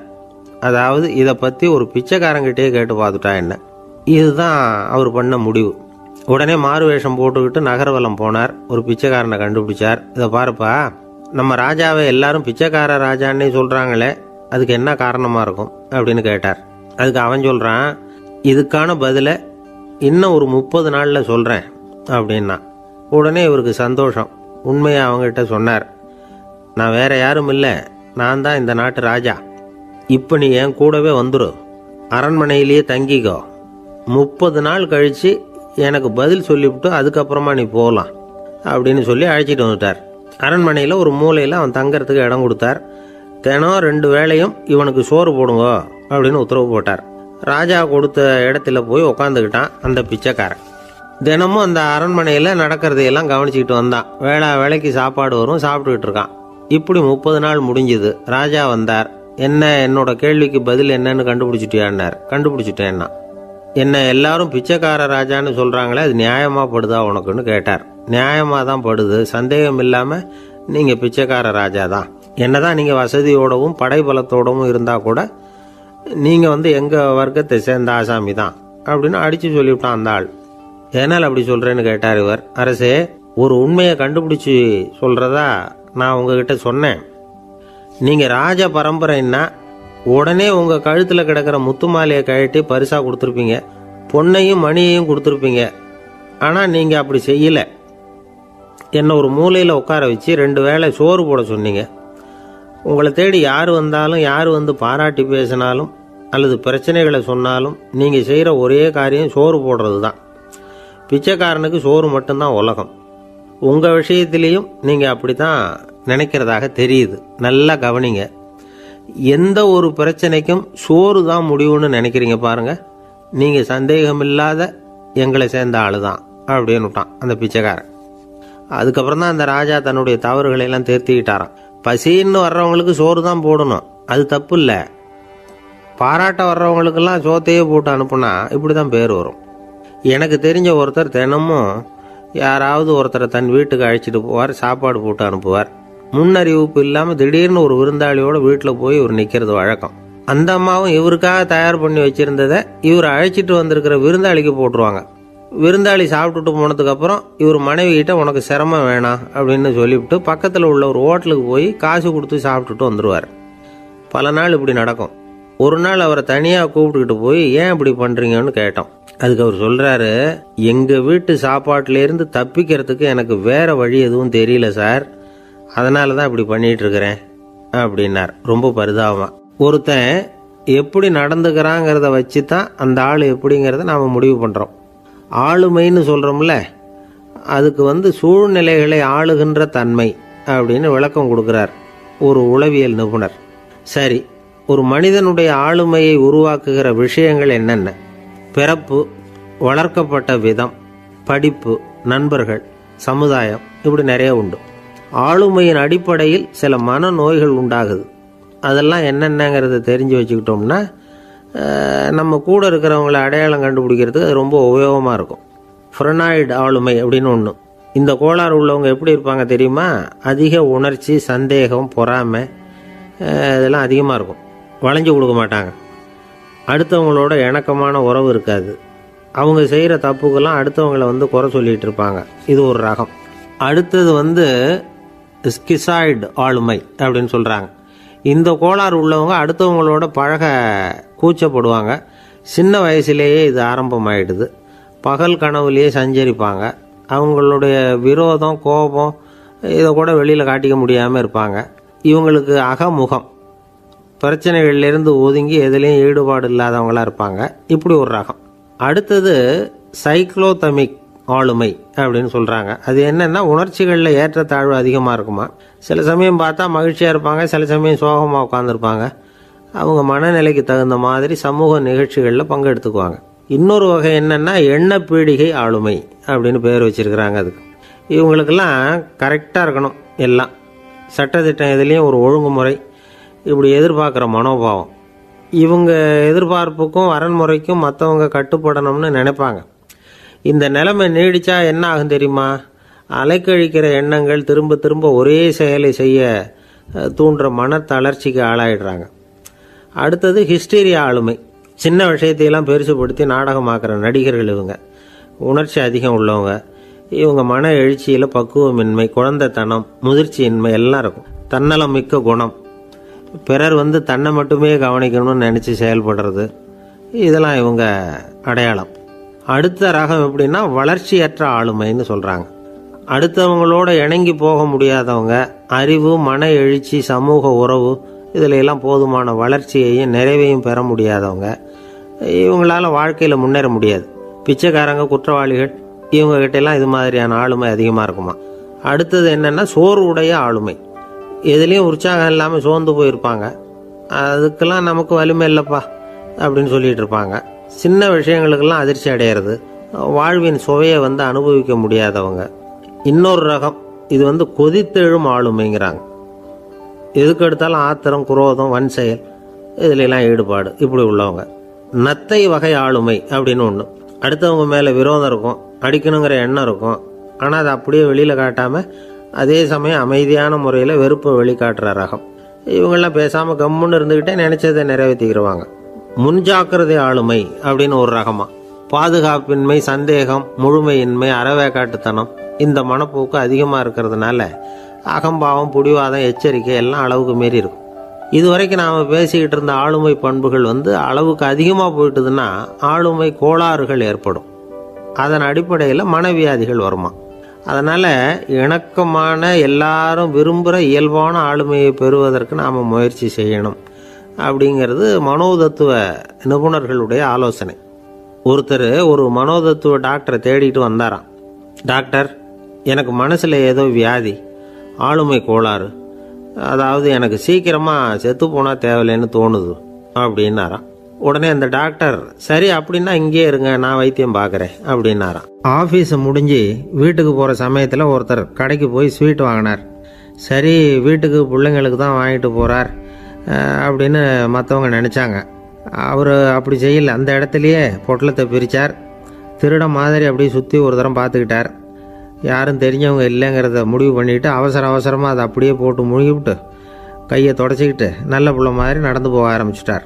அவர் யாருன்னா, அவரோட பிரச்சனை எல்லாருக்கும் தெரியாது, சில பேருக்கு தான் தெரியும். அதாவது அவர் உடம்பில் சர்க்கரை இருக்குதுன்னு டாக்டர் சொல்லிவிட்டாராம். அதனால் வீட்டில் சர்க்கரையே இவர் கண்ணில் காட்டுறதில்ல. அதனால் இவர் யார் கண்ணிலையும் படாமல் இப்படிப்பட்ட வேலைகள்லாம் செய்கிறது வழக்கம். யாருக்கும் தெரியாமல் இப்படி ஸ்வீட்டை வாங்கி சாப்பிட்டுட்டு அவர் பாட்டுக்கு போயிடுறது. இப்படிப்பட்டவங்களுக்கெல்லாம் கொஞ்சம் ஆறுதலான தகவல் இன்றைக்கி. அது என்னென்னா, நாம் சாப்பிட்ற சர்க்கரைக்கும் நம்ம உடம்புல உள்ள சில கோளாறுகளுக்கும் அப்படி என்ன தான் சம்மந்தம் இருக்குது. இதை பற்றி சமீபத்தில் சில ஆராய்ச்சிகள்லாம் நடந்திருக்குது. ஏன்னா சர்க்கரைன்னாவே விஷம் மாதிரி அதை பார்க்குறவங்களும் சில பேர் உண்டு. சின்ன பிள்ளைங்களுக்கு வயத்தில் பூச்சி உண்டாகிறதுலேருந்து பெரியவங்களுக்கு நீரிழிவு வர்ற வரைக்கும் எல்லாத்துக்கும் சர்க்கரை தான் காரணம்னு சொல்லிகிட்டு இருக்கிறோம். ஆனால் அந்த அளவுக்கு பயப்பட வேண்டிய அவசியம் இல்லை அப்படின்னு சொல்கிறாங்க. சர்க்கரை வியாதி, இருதய நோய், பித்த நீர்ப்பை நோய் இதெல்லாம் சில நோய்கள்லாம் நாம் சாப்பிட்ற சர்க்கரைக்கும் தொடர்பு இருக்குன்னு நினைக்கிறோம். ஆனால் அப்படி சம்பந்தம் உண்டுங்கிறதுக்கு போதுமான அளவுக்கு ஆதாரம் இல்லை அப்படிங்கிறாங்க ஆராய்ச்சியாளர்கள். ஒரே ஒரு சம்பந்தம் தான் உறுதியாக இருக்குதான். அதுவும் இந்த பல் சிதைவு அப்படின்னு இருக்கு இல்லையா, அந்த சர்க்கரை சாப்பிட்றதுக்கும் இந்த பல் சிதைவுக்கும் சம்பந்தம் இருக்குது அப்படிங்கிறத மட்டும் உறுதியாக சொல்கிறாங்க. சர்க்கரைன்னா நாம் சாப்பிட்ற ஜீனி மட்டும் இல்லை, பழம், காய்கறி, பால், தேன் இப்படி எல்லாத்துலேயும் அது இருக்குது.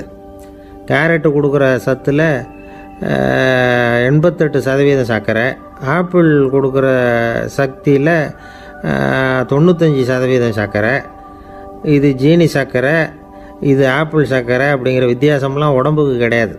ரெண்டுமே உடனடியாக சக்தி கொடுக்குது. ஒரு ஸ்பூன் சர்க்கரையில் 16 கலோரி தான் சத்து இருக்குது. அதிகமாக சர்க்கரை சாப்பிட்டா நீரிழிவு வந்துருங்கிறது தப்பான ஒரு அபிப்பிராயம். டயபெட்டிஸுங்கிறது ஒரு மெட்டபாலிக் டிசார்டர், அவ்வளவுதான். அதாவது நாம் சாப்பிட்ற சர்க்கரையை நம்ம உடம்பு திறமையாக உபயோகப்படுத்திக்க முடியல அப்படின்னு அர்த்தம். அதனால தான் அதிகமாக இனிப்பு வேணாம்னு சொல்கிறோம். ஏற்கனவே உடம்பால் முடியாத ஒன்றை மறுபடியும் அது தலையில் சுமத்தி அதிகமாக வேலை வாங்க வேணாமே அப்படிங்கிறதுக்காக தான். ஆகாரத்தில் அதிகமாக சர்க்கரை இருந்தால் அதனால் உடனே சர்க்கரை வியாதி வந்துடும்ங்கிறதுக்கு விஞ்ஞான ரீதியாக போதுமான ஆதாரம் இல்லை. அதனால் எப்போவாவது அதிகமாக ஸ்வீட்டு சாப்பிட்டுட்டா ஐயோ அதிகமாக சாப்பிட்டோமோ என்ன பண்ண போகுது தெரியலையே அப்படின்னு நினச்சி மனசை போட்டு குழப்பிக்க வேண்டியதில்லை.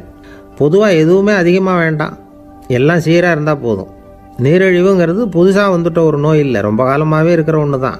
நம்ம முன்னோர்கள் இதை மதுமேகம் அப்படின்னு சொல்லுவாங்க. அதை கட்டுப்படுத்துறதுக்கு அவங்களே சில வழிமுறையை சொல்லி வச்சுருக்கிறாங்க. அது என்னென்னா வேறு ஒன்றும் இல்லை, இந்த பாவக்காய், முள்ளங்கி, அருகம்புல், அவ்வளவுதான். வெள்ளை முள்ளங்கி இருக்குல்ல, அதை வாரத்துக்கு 3 நாள் சாப்பிட்டுக்கிட்டு வாங்க. நூலுக்கோல் ரொம்ப நல்லது. இல்லைன்னா முள்ளங்கி சாறு 1 ounce சாப்பிட்டுட்டு வரலாம். ரத்தத்தில் சேர்கிற சர்க்கரை அளவை இதெல்லாம் கட்டுப்படுத்துது.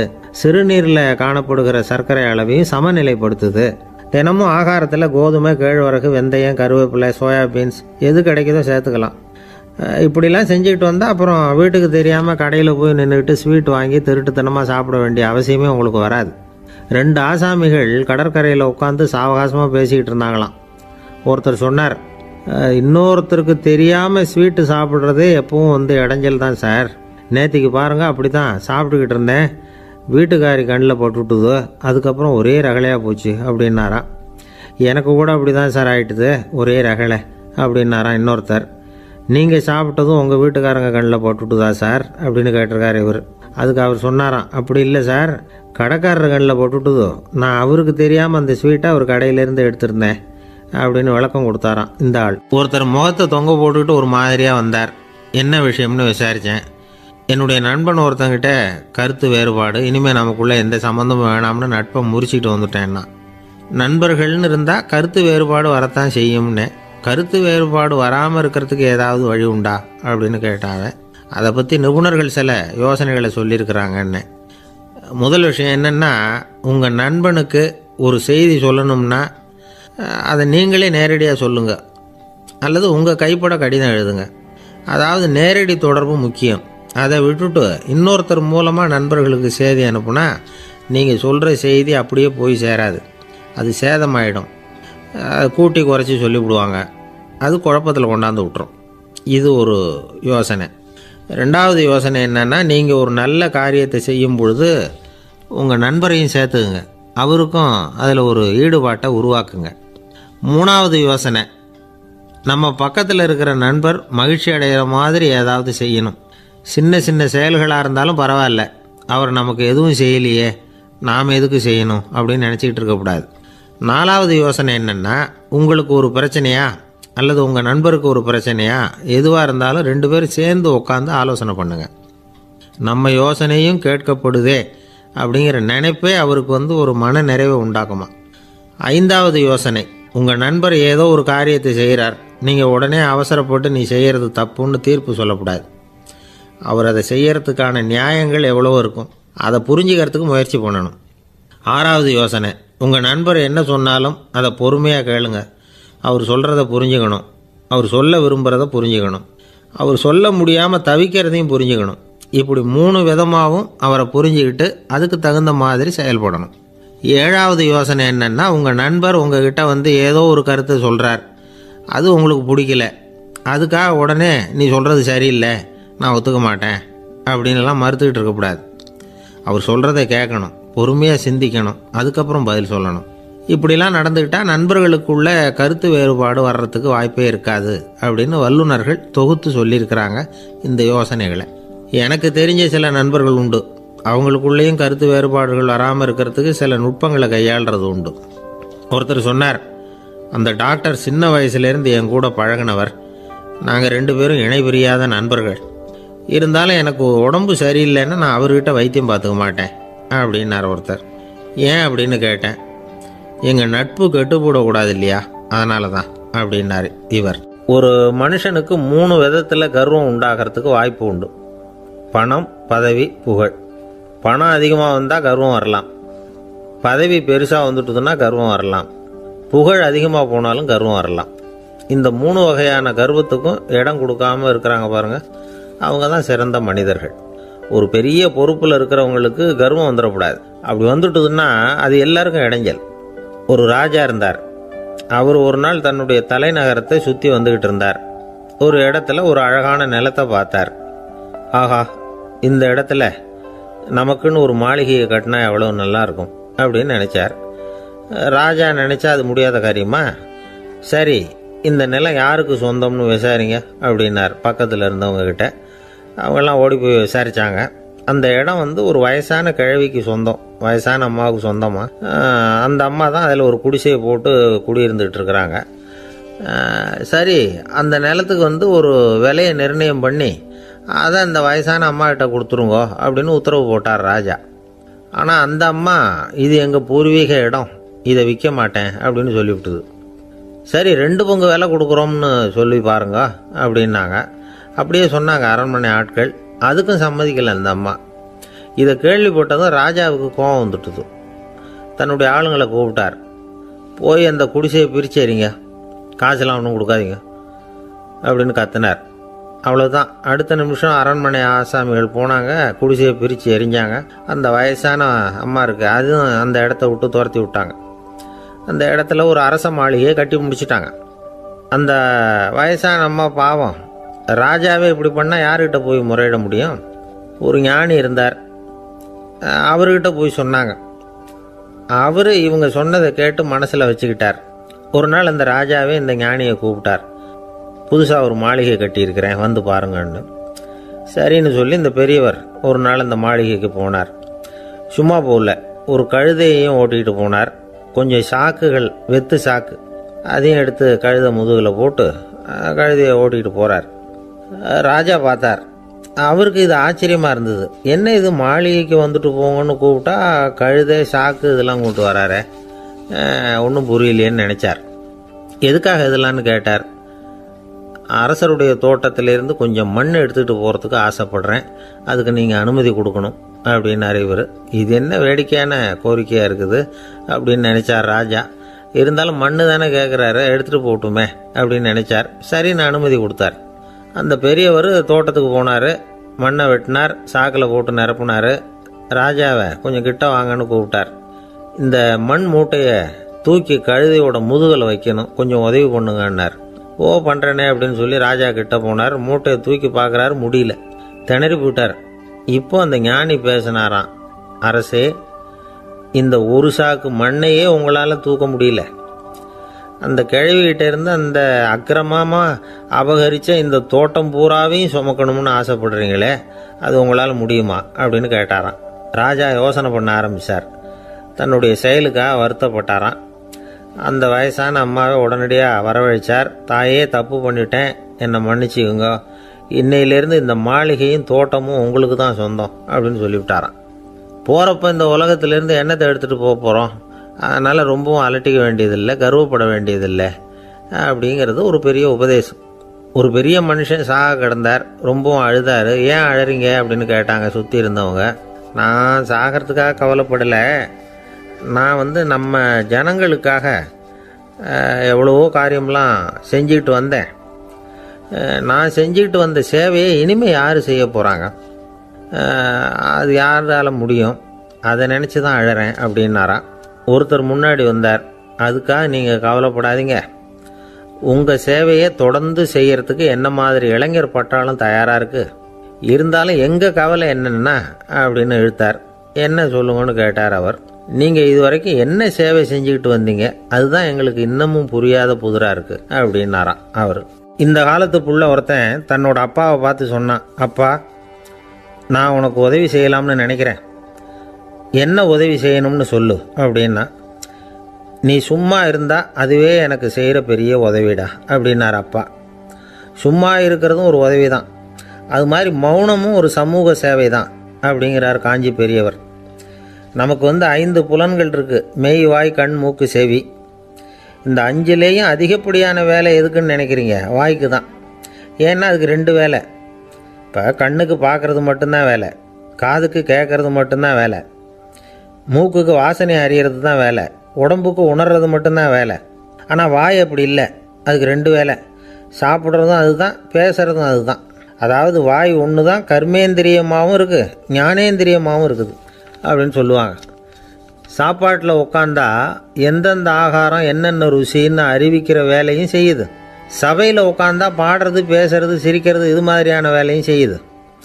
இன்னொரு வித்தியாசம், கண்ணு, காது, மூக்கெல்லாம் ஸ்ட்ரெயின் பண்ணிக்கிட்டு வேலை செய்கிறதில்ல.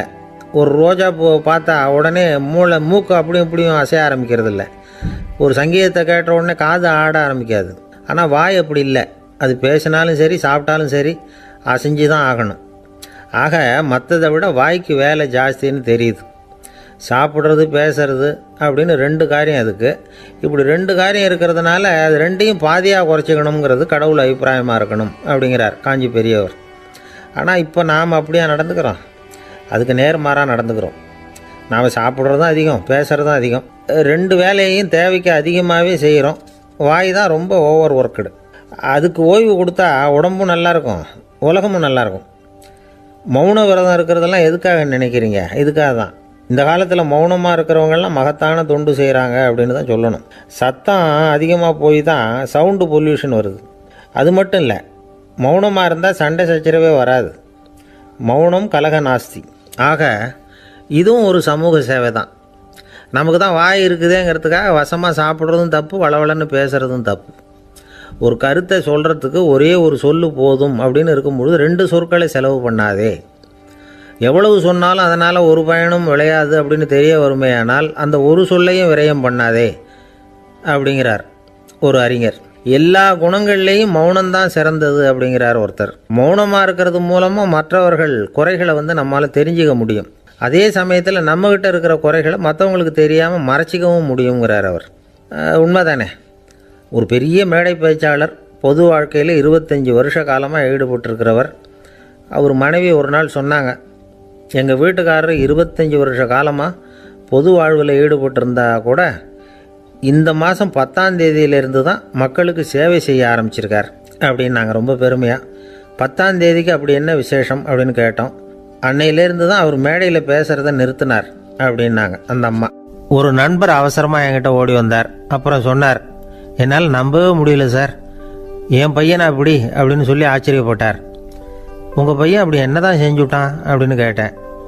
என்னால் முடியாத ஒரு காரியத்தை அவன் செஞ்சுட்டான் சார் அப்படின்னார். அது என்னன்னு தான் சொல்லுங்களேன். என்ன? 5ஆவது வகுப்பில் அவன் ஒரே தடவையில் தேறிட்டான் சார், அதாவது ஒரே அட்டம்ப்டில் பாஸ் ஆகிருக்கான் அப்படின்னார் மூச்சு வாங்க.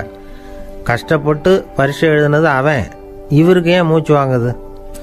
நம்மால் செய்ய முடியாத ஒரு காரியத்தை இன்னொருத்தர் செய்யும் பொழுது அது நமக்கு ஆச்சரியமாக இருக்குது. சர்க்கஸ் பார்க்குறோம், ஒருத்தர் அந்த இடத்துல தொங்குறார், அது நமக்கு ஆச்சரியம். ஏன்னா அது நம்மால் முடியாத காரியம். நம்மால் முடியாத ஒன்றை அடுத்தவர் எளிதாக செய்யும் பொழுது நாம் மருள்வது இயற்கை. இதை தான் தொல்காப்பியம் மருட்கை அப்படின்னு சொல்லுது. இந்த வியப்பு இருக்குதே, இது 4 வகையில் ஏற்படுறதாக தொல்காப்பியம் சொல்லுது. அது என்ன 4 வகை? முதல் வகை எப்படின்னா புதுமையான அரிய செயல்களை செய்கிறது. 2வது வகை என்னன்னா பெரும் செயல்களை செய்கிறது. 3வது வகை என்னன்னா மிக நுட்பமான செயல்களை செய்கிறது. 4வது வகை என்னன்னா ஆக்கம் தரும் செயல்களை செய்கிறது. புதுமை, பெருமை, சிறுமை, ஆக்கமோடு மதினம் சாலா மருட்கை 4 அப்படிங்கிறது தொல்காப்பியம். இன்னைக்கு விஞ்ஞானம் புதுசு புதுசாக எதையோ கண்டுபிடிக்குது. ஆரம்பத்தில் அது ஆச்சரியமாக இருக்குது, அப்புறம் அது நமக்கு பழகி போடுது. வானொலி பெட்டி புதுசாக வந்தப்போ ஒரு பெட்டி பேசுதுங்கிறது எவ்வளோ பெரிய ஆச்சரியம். இப்போ யாரும் அதை ஆச்சரியமாக பார்க்கறதில்ல. மதினம் சாலா மருட்கை அப்படின்னு ஒரு சொற்றொடர் வருது பாருங்க, அதில் கருத்தாழம் உண்டு. எதை பற்றியும் போதுமான அளவு புரிந்து கொள்ளாத போது ஒருத்தர் ஆச்சரியப்படுறார். புரிந்து கொண்ட பிறகு ஆச்சரியம் மறைஞ்சு போடுது. மிக நுட்பமான செயல்களும் நம்ம ஆச்சரியப்பட வைக்கும். ஒரு அரிசியில் ஒரு திருக்குறள் எழுதி காட்டுறாங்க. ஒரு முட்டை ஓட்டுக்குள்ளே ஓவியம் தீட்டி காட்டுறாங்க. கருங்கல் சிற்பங்களில் எவ்வளவு நுட்பமான வேலைப்பாடுகளை எல்லாம் பார்த்து ஆச்சரியப்படுறோம். இது மாதிரி ஆக்கப்பூர்வமான அரிய செயல்களை செய்கிறது கூட வியப்பை உண்டு பண்ணும். குப்பை கூலங்களை கூட வாழ்க்கைக்கு பயன்படுகிற பொருளாக மாற்றுகிறவர்கள் இருக்காங்க. அவர்களுடைய செயல் வியப்பு அளிக்குது. இடைக்காட்டு சித்தர் பாடின 30 நூலில் வர்ற ஒரு பாடல், ஆற்றல் பிறர் அறிதலின் அகம் கிளர்வு உறுதலின் கற்று அறி பாணர் கழுமிய கோடலின் தோற்றம் உருகவே போற்றல் சால் வியப்பே. ஒருத்தருடைய ஆற்றல் தெரியாமல் இருந்தது, அவருடைய அரிய செயலை பார்க்கும் பொழுது வியப்பாக இருந்தது, மனசுக்குள்ள கிளர்ச்சி. பாவலர்கள் இவர்களுடைய புகழை பாடி மற்றவர்களும் தெரிந்து கொள்ளுமாறு செய்கிறார்கள். அப்படிங்கிறது தான் ஒரு யதார்த்தமான உண்மை. ஆக எல்லா வகையிலும் மக்கள் தங்களுடைய வாழ்க்கையில் முன்னேறுவதற்கான வழிகாட்டுகிற ஒரு மெய்ப்பாடு தான் வியப்புங்கிறது. இந்த காலத்தில் நம்ம எப்படியெல்லாம் ஆச்சரியப்பட வைக்கிறாங்க. ஒரு ஆளை பிடிச்சி ஜெயிலில் கொண்டு வந்தாங்க. ஜெயில் அதிகாரி அவனை ரொம்ப ஆச்சரியமாக பார்த்தாரான். இவன் கேட்டான், ஏன் சார் அப்படி பார்க்குறீங்க, நான் இப்போ இங்கே வர்றது உங்களுக்கு ஆச்சரியமாக இருக்குதா அப்படின்னு கேட்டிருக்கான். இதுக்கு ஜெயில் அதிகாரி சொல்லியிருக்கார், நீ இப்போ இங்கே வந்ததில் எனக்கு ஒன்றும் ஆச்சரியம் இல்லைப்பா, ஏற்கனவே நீ இங்கேருந்து விடுதலையாகி போய் 6 மாதம் ஆச்சு, இவ்வளவு லேட்டாக வர்றியே அதுதான் எனக்கு ஆச்சரியமாக இருக்குது அப்படின்னாராம். ஒருத்தர் ஒரு தவறு செஞ்சு விடுறாருன்னு வச்சுக்கோங்க, உடனே நீ செஞ்சது தவறு அப்படின்னு சொல்கிறது ஒரு வகை. அதுக்கு பதிலாக எது சரின்னு அவர் புரிந்து கொள்ள உதவி செய்கிறது இன்னொரு வகை. இந்த 2வது வகை இருக்குது பாருங்க, நிர்வாக இயலில் இது ரொம்ப முக்கியம். அலுவலகத்தில் வேலை பார்க்குற ஒருத்தர் முக்கியமாக தெரிஞ்சுக்க வேண்டியது என்ன தெரியுமா? சக ஊழியர்கள்கிட்ட எப்படி பழகணும், மேலதிகாரிகள்கிட்ட எப்படி பழகணும், தனக்கு கீழே வேலை செய்கிறவங்க கிட்ட எப்படி பழகணும், வாடிக்கையாளர்கள்கிட்ட எப்படி பழகணும், இவங்க எல்லார்கிட்டையும் செம்மையான உறவை ஏற்படுத்திக்கிறது எப்படி. இதையெல்லாம் சொல்லிக் கொடுக்குற பாடம் தான் இன்டர் பர்சனல் ஸ்கில், திறமையான உறவு அப்படிங்கிறது. எந்த வேலையில் இருந்தாலும் சரி, இந்த உறவுகளை வளர்க்கும் திறன் உள்ளவங்க சீக்கிரம் முன்னுக்கு வந்துடுறாங்க. மற்றவங்க கிட்ட உறவை பலப்படுத்திக்கிறது எப்படி அப்படின்னு தெரிஞ்சுக்கிட்டோம்னா எந்த ஒரு தடையையும் சுலபமாக தாண்டி செய்கிற தொழிலில் முன்னுக்கு வந்துடலாம். ஹார்வர்டு பல்கலைக்கழகத்தில் ஒரு கணக்கெடுப்பு பண்ணி பார்த்தாங்களாம். பார்க்குற வேலையில் எது மாதிரி குணாதிசயம் உள்ளவங்க வேகமாக முன்னுக்கு வர்றாங்க அப்படின்னு தெரிஞ்சுக்கிறதுக்காக இந்த கணக்கெடுப்பு. வெவ்வேறு துறையில் வேகமாக முன்னுக்கு வந்திருக்கிற பல பேரை சந்தித்து இந்த சர்வேயை நடத்தியிருக்கிறாங்க. அவங்க கண்டுபிடிச்சி சொல்லியிருக்கிற உண்மை என்ன தெரியுமா? ஒருத்தர் ஒரு வேலையில் இருந்தால் அது சம்பந்தப்பட்ட சப்ஜெக்ட் பற்றிய அறிவு 35% இருந்தால் போதுமா. ஆனால் உறவுகளை வளர்க்கக்கூடிய திறன், இன்டர் பர்சனல் ஸ்கில்லு 65% வேணும். இப்படி உள்ளவங்க சீக்கிரம் முன்னுக்கு வந்துடுறாங்களாம். அதனால் ஒருத்தருக்கு வேலை சரியாக புரியலைன்னா கூட விவரமாக மற்றவங்க கிட்ட பழகிறது எப்படின்னு புரிஞ்சால் போதும், அவர் முன்னுக்கு வந்துடலாம். அலுவலகங்களில் மட்டும் இல்லை, எல்லா இடங்கள்லையும் இது ரொம்ப முக்கியம். வீட்டுக்குள்ளேயும் இது ரொம்ப முக்கியம், வீட்டுக்கு வெளியேயும் இது முக்கியம். அடுத்தவங்க கிட்ட பழகிறது எப்படிங்கிறத தெரிஞ்சிக்காதவன் வாழ்க்கையில் முன்னேற முடியாது. இன்னைக்கு ஆயுதங்களால் காயப்படுத்தி கொள்ளுகிறவர்களை விட வார்த்தைகளால் காயப்படுத்தி கொள்ளுகிறவர்கள் தான் அதிகம். பெரியவங்க என்ன சொல்கிறாங்க தெரியுமா? நீங்கள் இந்த பூமியில் பிறந்ததன் அர்த்தம் பூர்த்தியாகணும்னா அடுத்தவங்களுக்கு உதவி பண்ணுங்க. அடுத்தவங்களுக்கு உதவி செய்ய முடியாவிட்டால் கூட பரவாயில்லை, ஆனால் யாரையும் புண்படுத்தி விடாதீங்க அப்படின்னு சொல்கிறாங்க. எனக்கு தெரிஞ்ச ஒருத்தர் ஒரு அலுவலகத்தில் வேலை பார்க்குறார். அவர் சொல்லுவார், எனக்கு இந்த இன்டர் பர்சனல் ஸ்கில் ரொம்ப அதிகம் சார், சக ஊழியர்கள்கிட்ட ரொம்ப சுமூகமாக நடந்துக்குவேன். என் கூட வேலை பார்க்குற ஒருத்தருக்கு ஏதாவது ஒரு கஷ்டம்னா அந்த சமயத்தில் அவர் செய்ய வேண்டிய வேலையை நான் செஞ்சுருவேன் சார் அப்படிம்பார். நான் அவர்கிட்ட சமீபத்தில் அப்படி ஏதாவது செஞ்சுருக்கீங்களா அப்படின்னு கேட்டேன். செஞ்சுருக்கேன் சார். போன வாரம் புதன்கிழமை ஆஃபீஸில் என் பக்கத்து சீட்டுக்காரருக்கு வயிற்று வலி, உடனே நான் மெடிக்கல் லீவ் போட்டுவிட்டு எங்கள் வீட்டுக்கு போயிட்டேன் சார் அப்படின்னார். ஒரு அம்மா தெருவில் உட்காந்து என்னத்தையோ தேடிட்டு இருக்கிறாங்க. அந்த அம்மா ஒரு சுஃபி ஞானி. அவங்க பேர் என்னென்னா ரபியா அல் அடாவியா. அந்த அம்மாவுக்கு கண் கூட தெளிவாக தெரியாது. அந்த பக்கமாக வந்த சில பேர் இவங்களுக்கு உதவி செய்கிறதுக்காக வந்தாங்க. என்ன தேடிட்டு இருக்கிறீங்க அப்படின்னு கேட்டாங்க. இதுக்கு அந்த அம்மா, அந்த கேள்வி அவ்வளோ முக்கியத்துவம் இல்லை, நான் தேடிட்டு இருக்கிறேன், உங்களால் முடிஞ்சால் எனக்கு உதவி பண்ணலாம் அப்படின்னாங்களாம். உதவி செய்ய வந்தவங்களுக்கு ஆச்சரியம். எதை தேடுறோங்கிறது தெரியாமல் இப்படி ஏன் நேரத்தை செலவழிக்கிறீங்க, நாங்கள் எப்படி உங்களுக்கு உதவ முடியும், எங்களுக்கு ஒன்றும் புரியலையே அப்படின்ட்டுருக்காங்க. சரி, உங்களை திருப்தி பண்ணுறதுக்காக சொல்கிறேன், ஒரு குண்டூசி தொலைஞ்சி போச்சு, அதை தேடுறேன் அப்படின்னாங்களாம் அந்த அம்மா. அதுக்கப்புறம் இவங்களும் சேர்ந்து தேட ஆரம்பிச்சிட்டாங்க. கொஞ்ச நேரம் ஆச்சு, ஒன்றும் கிடைக்கல. உதவி செய்ய வந்தவங்களும் அழுத்து போட்டாங்க. அப்புறம் கேட்டாங்க, இதை பாருங்கம்மா, இது ரொம்பவும் பெரிய தெரு, அகலமான தெரு, அதனால் குறிப்பாக நீங்கள் எந்த இடத்துல அந்த குண்டூசியை தொலைச்சிங்க அதை சொல்ல முடியுமான்னாங்களாம். இதுக்கு அந்த அம்மா, நீங்கள் மறுபடியும் அர்த்தமில்லாத கேள்வியை கேட்குறீங்க, உங்கள் கேள்விக்கும் நான் தேடுறதுக்கும் என்ன சம்மந்தம்னாங்களாம். இதை கேட்டதும் அவங்க ஒரு மாதிரி ஆயிட்டாங்க. என்னம்மா நீங்கள் பைத்தியம் மாதிரி பேசுகிறீங்க அப்படின்னாங்களாம். சரி, உங்களை மறுபடியும் திருப்திப்படுத்துறதுக்காக சொல்கிறேன், அதை நான் எங்கள் வீட்டில் தொலைச்சுட்டேன் அப்படின்னாங்களாம். அப்புறம் எதுக்காக இங்கே வந்து தேடிட்டு இருக்கிறீங்க அப்படின்னு கேட்டிருக்காங்க. ஏன்னா இங்கே தான் வெளிச்சம் அதிகமாக இருக்குது, அங்கே வீட்டுக்குள்ளே இருட்டாக இருக்குது, அதனால் இங்கே வந்து தேடுறேன், வெளிச்சம் உள்ள இடத்துல தானே தேட முடியும் அப்படின்னாங்களாம் அந்த ஞானி. இந்த கதைக்கு என்ன அர்த்தங்கிறத பெரியவங்க சொல்கிறாங்க. அதாவது இந்த தேடுதல்ங்கிறது ஒரு வியாதி. அது நம்ம சதா அலைய வைக்கும், பைத்தியமாக மாற்றுறதுக்கு முயற்சி பண்ணோம். ஒரு காலம் அது நிறைவு அடையவே அடையாது. வாழ்வுங்கிறது ஒரு புரிந்து கொள்ள முடியாத சதா இயங்கி கொண்டிருக்கிற ஒரு செயல். அதுக்கு ஆரம்பமும் இல்லை, முடிவும் கிடையாது. எதையோ தேடணும் அப்படிங்கிற உந்துதல் நமக்குள்ளே இருக்கும், ஆனால் குறிப்பாக எதை தேடிட்டு இருக்கிறோம் அப்படிங்கிறது புரியாது. அப்படி ஏதாவது ஒன்றை தேடி அடைஞ்சிடுறோம்னு வச்சுக்கோங்க, உடனே ஒரு அதிருப்தி வந்துடும்.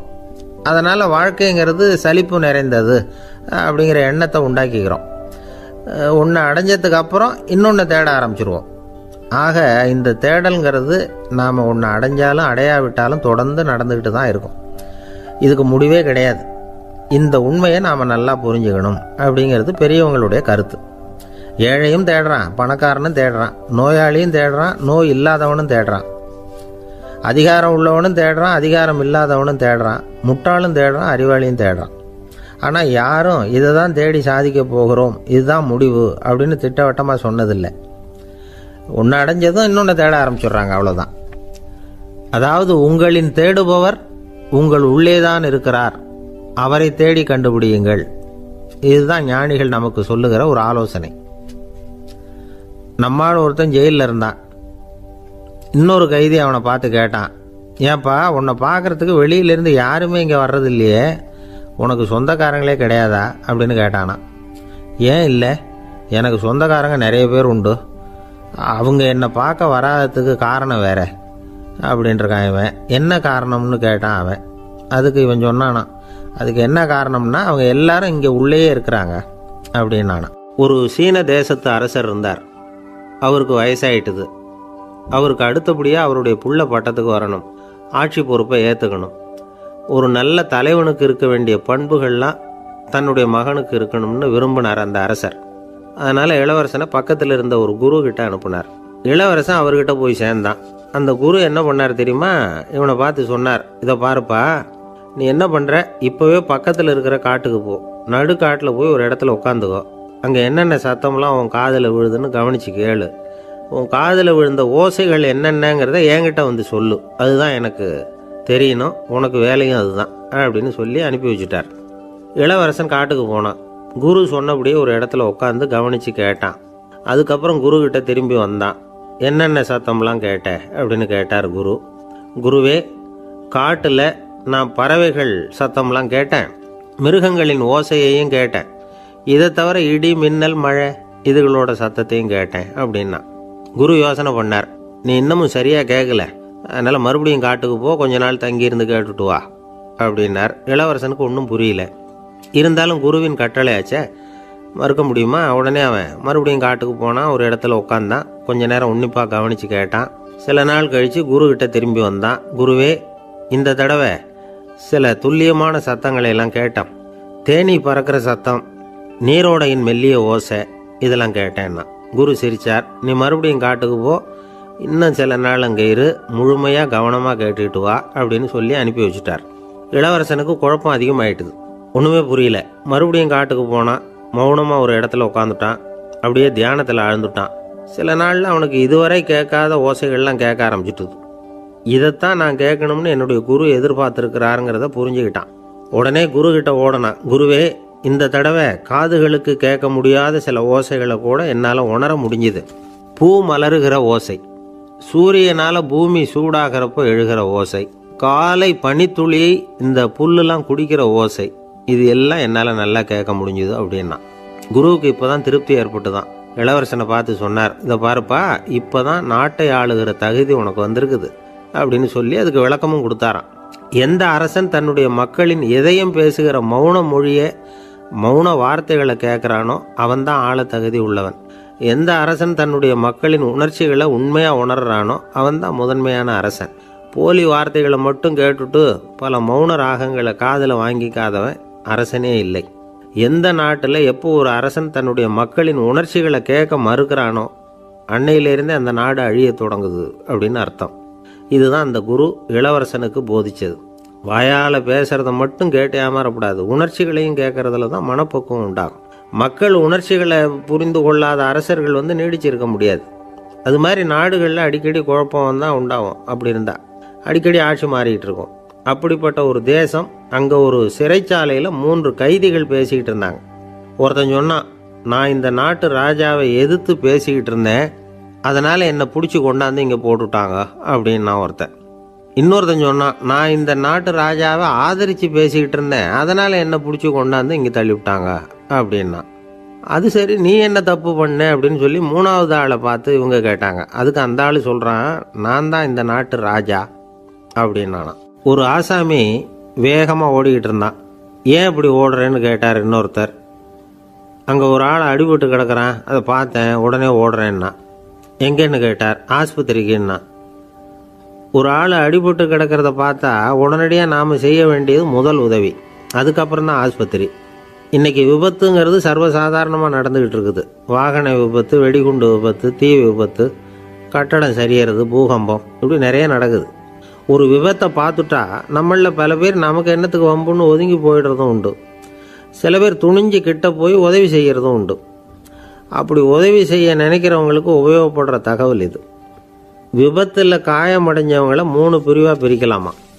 முதல் வகை கொஞ்சம் சீரியஸானது, உயிருக்கு உடனே ஆபத்து தரக்கூடியது. மூளை காயம், முகம், கழுத்து காயங்கள், இருதயம், நுரையீரல் காயங்கள், வயத்தில் உள்ளுறுப்பு காயங்கள், அதிகப்படியான இரத்தப்போக்கு, இதனால எல்லாம் பாதிக்கப்பட்டிருந்தால் அது முதல் வகை அப்படின்னு நாமளே மனசுக்குள்ளே முடிவு பண்ணிக்கணும். இவங்களுக்கெல்லாம் உடனடியாக முதல் உதவி கொடுக்கணும். தாமதப்படுத்தாமல் ஆஸ்பத்திரிக்கு கொண்டுகிட்டு போயிடணும். இப்படி கொஞ்சம் எச்சரிக்கையாக நடந்துக்கிட்டால் அவங்களில் பல பேரை காப்பாற்றி போடலாம். 2வது வகை எப்படின்னா, முதல் உதவி விரைவாக கிடைச்சா உயிர் பிழைக்கக்கூடிய மார்பு காயங்கள், கைகால் எலும்பு முறிவு, இடுப்பு முதுகெலும்பு காயம், சீரான இரத்த சேதம், இப்படிப்பட்டவங்களை 2வது வகையாக பிரிக்கணும். ஆபத்து இல்லாத சிராய்ப்புகள், சிறு காயங்கள், இரத்த உறைவுகள், இதனால் பாதிக்கப்படுறவங்க 3வது வகை. ஒருத்தர் தலையில் அடிபட்டு நினைவு விழுந்துட்டார்னு வச்சுங்க, அவருக்கு வாந்தி வர்றதுனால புறையேறி மூச்சு அடைப்பு உண்டாகும். இப்படி ஆகாமல் இருக்கிறதுக்காக தலையை ஒரு பக்கமாக சாய்ச்சி வைக்கலாம். நாடி துடிப்பையும் இதய துடிப்பையும் தொட்டு பார்க்கணும். அது குறைஞ்சிருந்தாலும் சரி, நின்று இருந்தாலும் சரி, அவர் மார்பை நிமிஷத்துக்கு 80 தடவை உள்ளங்கையால் அழுத்தி இதய துடிப்பை மீட்கிறதுக்கு உதவி பண்ணணும். கழுத்தில் காயம்பட்டாலும் ஆபத்து அதிகம். கழுத்துக்கு அடியில் ஒரு துண்டை மடித்து வைக்கலாம். 2 பக்கமும் சின்ன தலையணை அல்லது துணி மடிப்புகளை வச்சு கழுத்தை அதிகமாக அசையாமல் பார்த்துக்கலாம்.